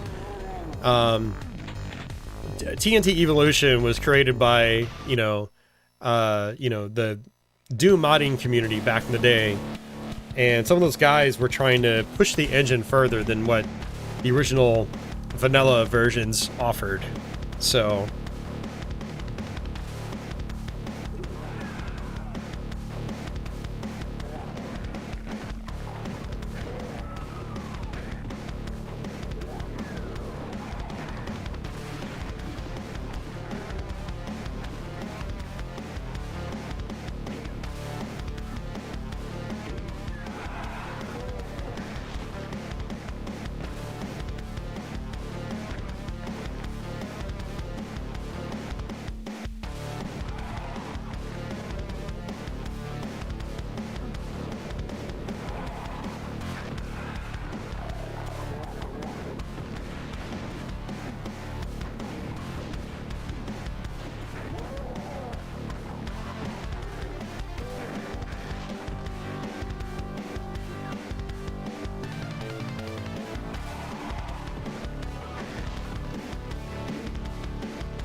Let's go through here. There is... Oh, I got stuck on the freaking wall.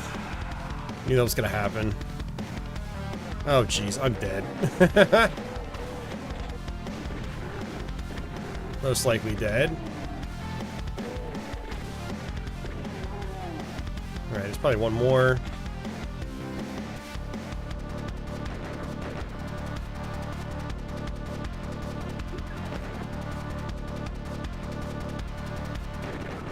Yeah.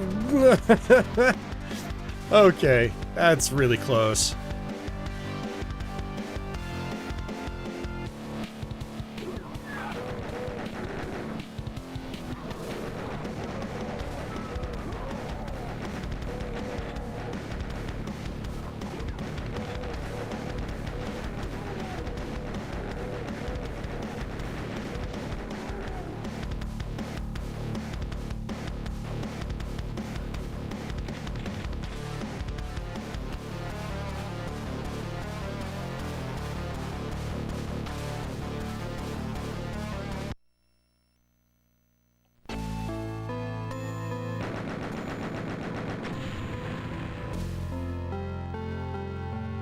Hey, DG, welcome back.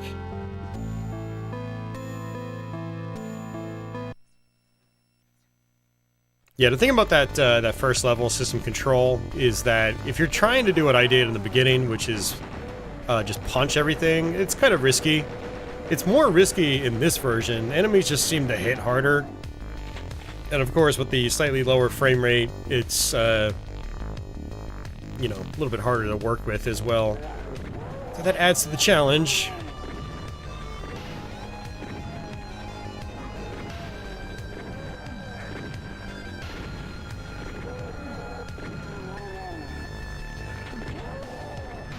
Yeah, you can already see here the frame rate really struggles in this, and this level is already trimmed down a decent bit.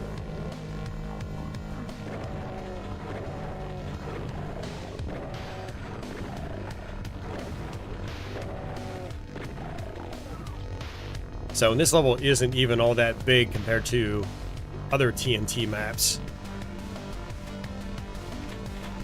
There's just a lot going on. The music makes it worth it, though.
Yeah, Deadly. I'm using the Genesis controller with a Sega mouse, so I get more the keyboard and mouse experience.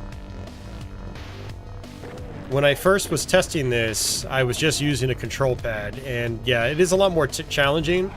You have to play much more methodically, but it is totally possible to play well with just a standard gamepad. You know, I've done it. See if we can get some infighting going. Maybe just a little bit? Not much. Just a little bit's better than nothing.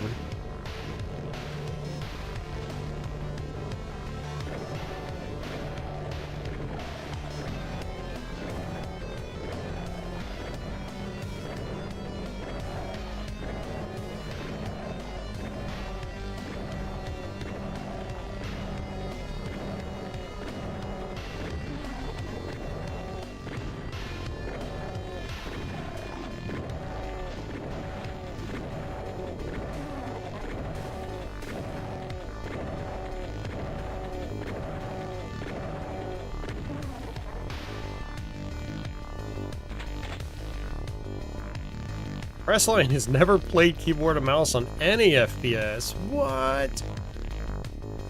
You're missing out, Crestline.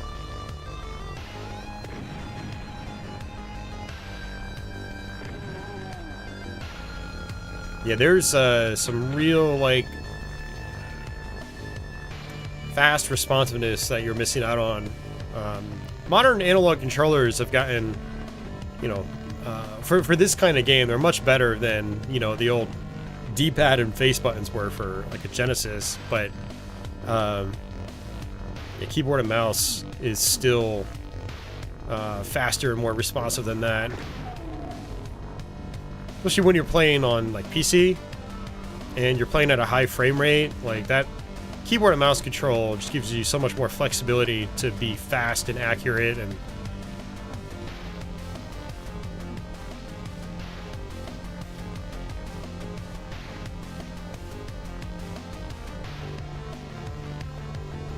alright, so let's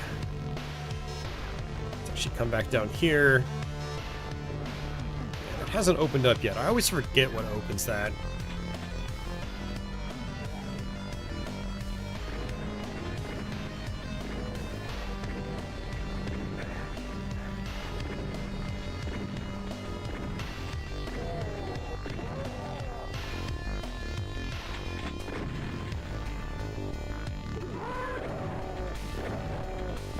Still no super shotgun.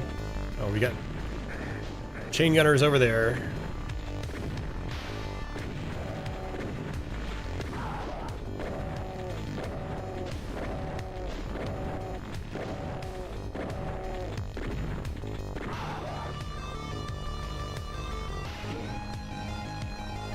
That might be what actually opens up that room I was talking about. So we'll go back.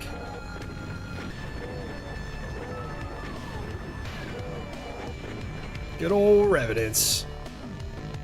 And their homing missiles. That can do upwards of 80 damage in one shot. Yep, there we go.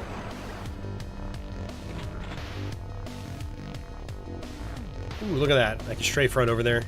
You probably can't do that in the PC version. With this lower frame rate, I've noticed that strafe fronting, you get, you can travel farther distances when you go off ledges.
Oh, that's also bad. I don't want to be in that room. Yeah, that room's pretty dangerous.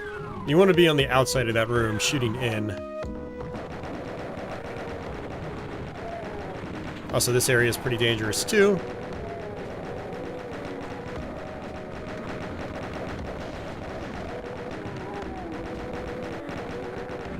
There were a couple of rooms throughout the games that had to be trimmed back in terms of difficulty. And the reason is that they were just way too damn hard with the more limited frame rate and the, you know, the limited controls. So, like, if you're playing on a Genesis pad by itself, you're at a major disadvantage already. So Perfect Hatred, for instance, had some enemies cut back. This level, I think, has had enemies cut back a little bit.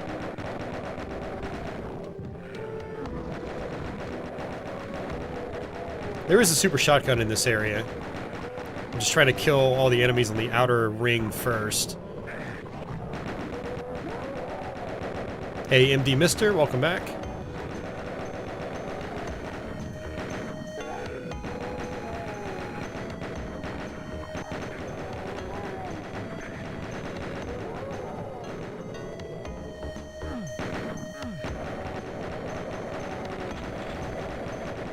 Oh, that's not good.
Alright, there it is.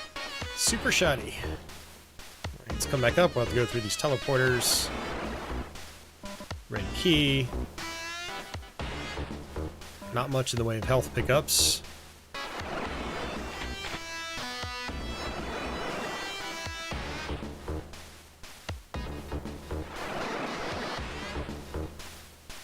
Alright, so now we find the red door.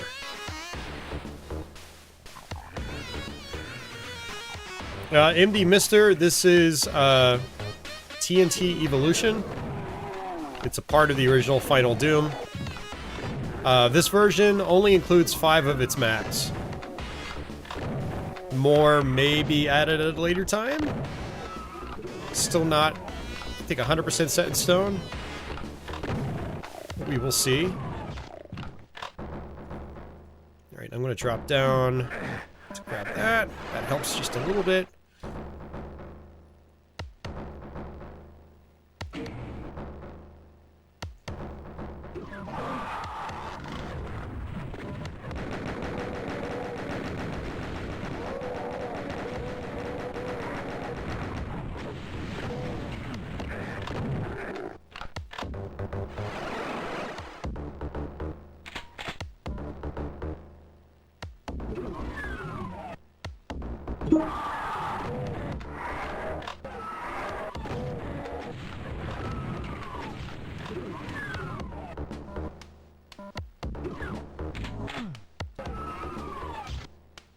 Alright, got the yellow key, so now I can go through the yellow door. Not that one. There's another one. And it's not here. Blue door. Yellow door.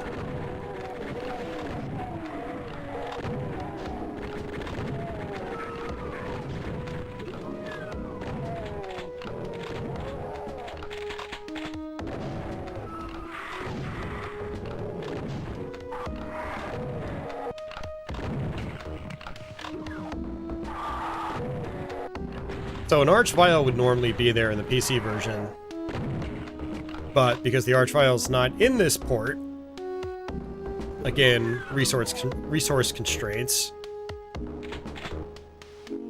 they just dropped a Revenant in there. Alright, blue door is going to be the exit. And then we'll be on the map 4, and I'll do map 4, then I think what we'll do is we'll call it a stream.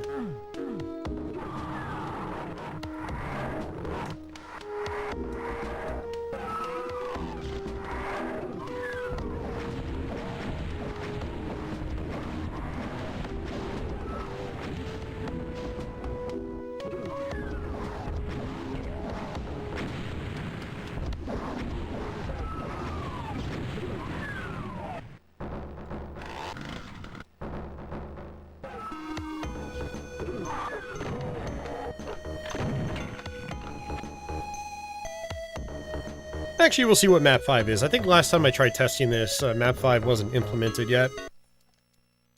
Ugh.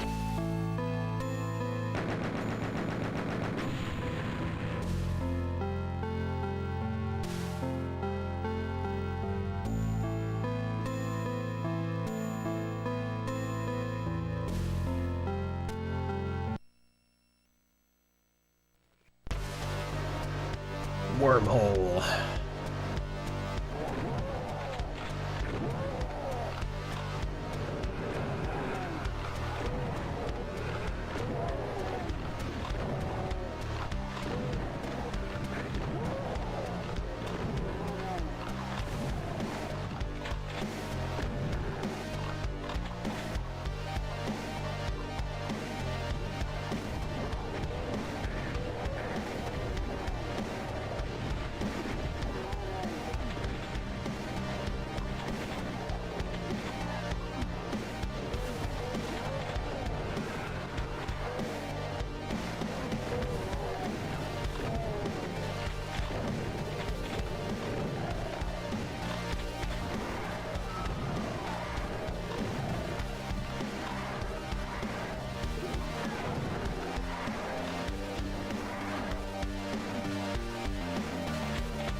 Ooh, that frame rate. This is why the rest of TNT would be troublesome, to say the least, in terms of converting it over.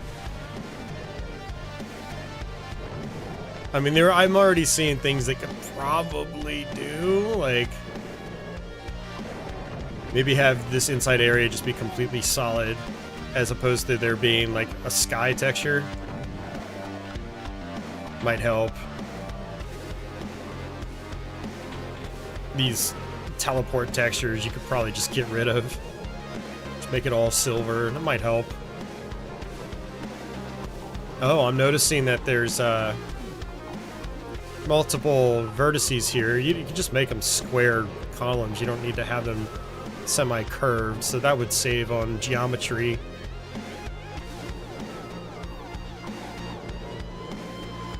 So yeah, I don't know. I've already got ideas. Like now that I've messed around with Doom mapping a little bit. I mean, these chairs I always thought looked kind of goofy anyway. Like maybe even just make them thin platforms instead. They'd be more fun to actually walk on. So, I don't know. Food for thought.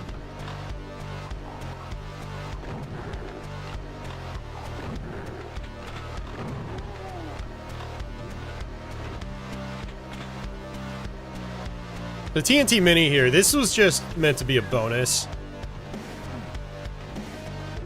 Meant to be a bonus. Started off with good intentions, and then it was like, yeah, maybe we won't try to convert TNT all the way. But we might as well just include what we've already done. And so that's what this is. This is just a little bonus.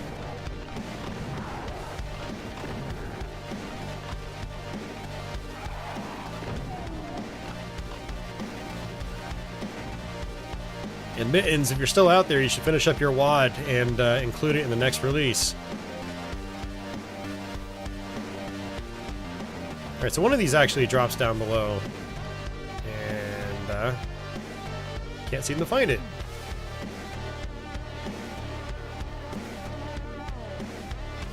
It's gotta be this one. It's right here. Oh, it's right here.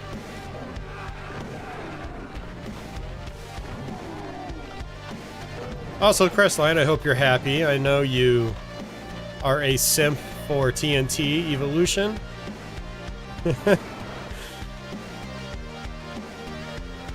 Yeah, so what this map does, it teleports you to another side that looks almost identical to the first side.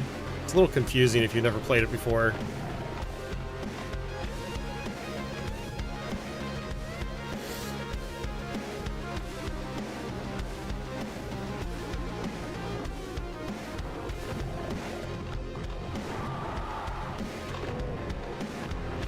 Oh, that's not good.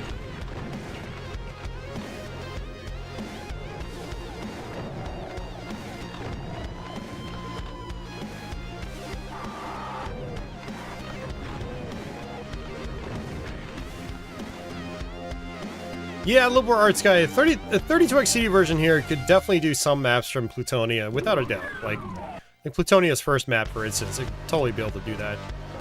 Others would have to be trimmed down pretty heavily. It would be interesting to see them, but Plutonia does revolve a lot around Archviles. At least on Ultraviolets, and if you don't have those, then yeah,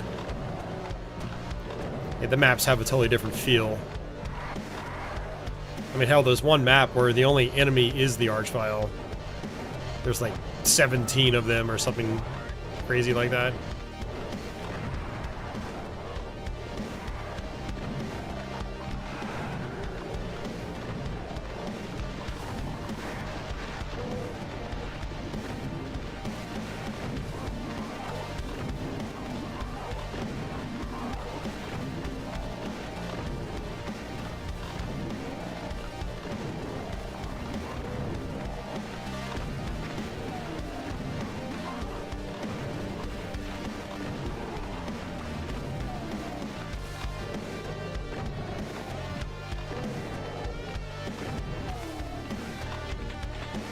Chugga, chugga, chugga, chugga, chugga. It's not...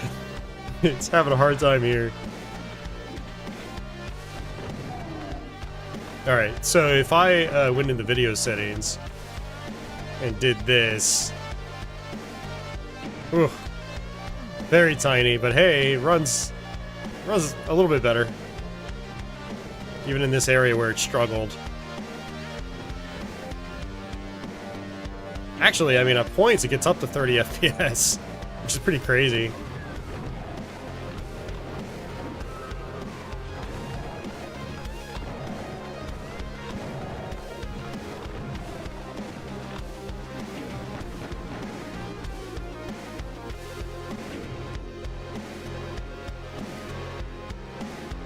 So, this is a better compromise. This is more like the original 32x screen size. This is still fairly playable. Also, if you wanted to, you could actually turn the flats off. So for those of you guys that don't know, flats is how Doom does its floors and ceilings. They're basically square tiles that basically line up evenly on its map grid. And so if we turn those off, you get more of a SNES style Doom look, where SNES had textures on all the walls, and then no textures for floors and ceilings. And it doesn't actually help the performance that much. You know, the main guy on this project, behind this project, has even said that. But it helps a little bit, for sure. So with the flats turned off, let's go ahead and put it back down a little bit. And yeah, we get a couple, maybe a frame or two extra per second. And of course, once we're in this area, it just really kicks up.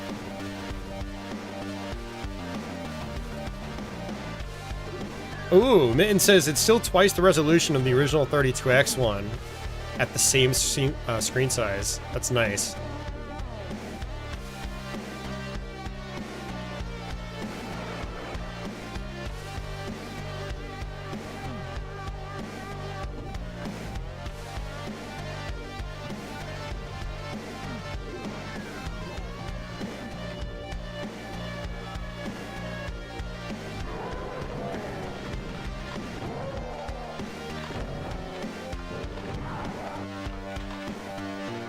There we go.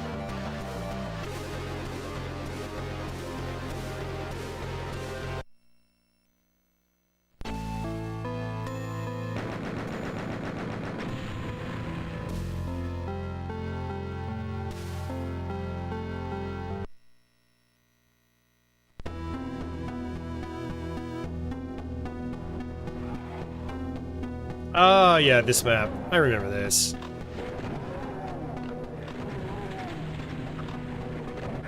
I always associate this music with Sunder, which is a Doom 2 WOD that we actually played a couple weeks ago here.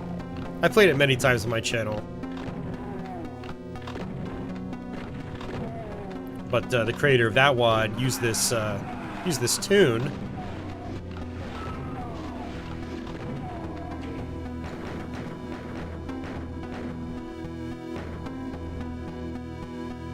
We got widescreen.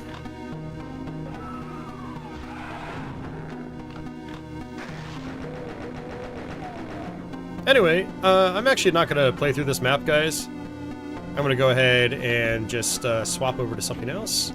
We're going to go ahead and get out of here, actually. But what I will do is I will fire up Doom 2 again. I'll leave you guys with some D-running as I do our backer credits and stuff like that. Oh, actually, another thing I can do is actually hit C, File Browser, and, oh,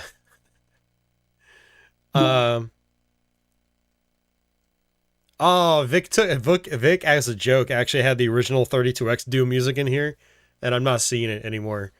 That would have been hilarious if he left it in.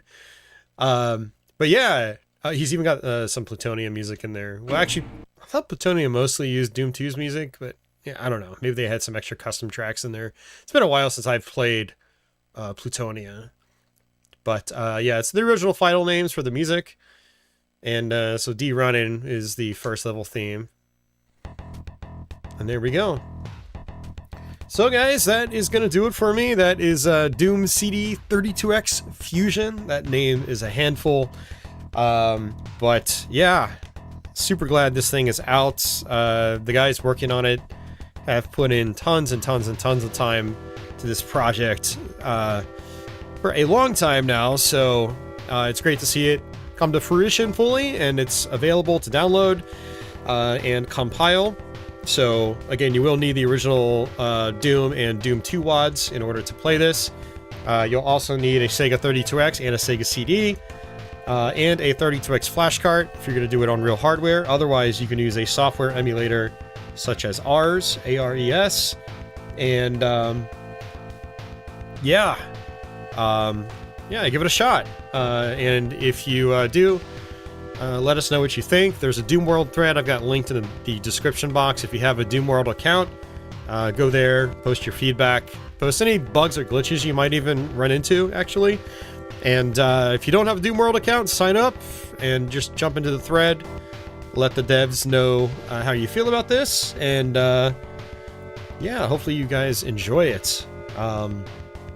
I will be back with some more Doom stuff sometime very soon. Like I said, I have my own map that I worked on recently, and it's currently in the state of being published. So hopefully that happens over the next few days, and I can do a quick video playthrough of that, and then give you guys the link so you can play it yourself. But yeah, in the meantime, go to this project's page and click on the Doom World link, and they have instructions on how to get it all working. It doesn't look like it's that hard.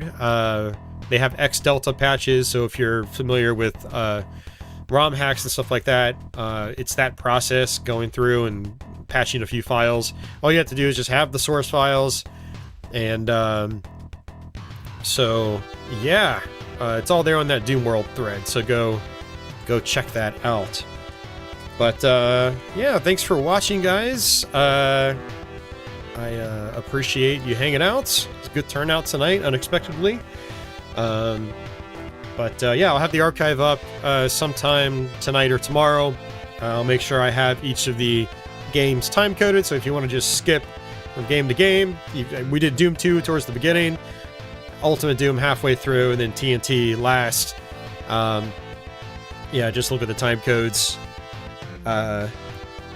afterwards, and yeah. So, alrighty guys, it's going to do it for me. Have a great day and night wherever you guys are out there, and until the next one, take it easy.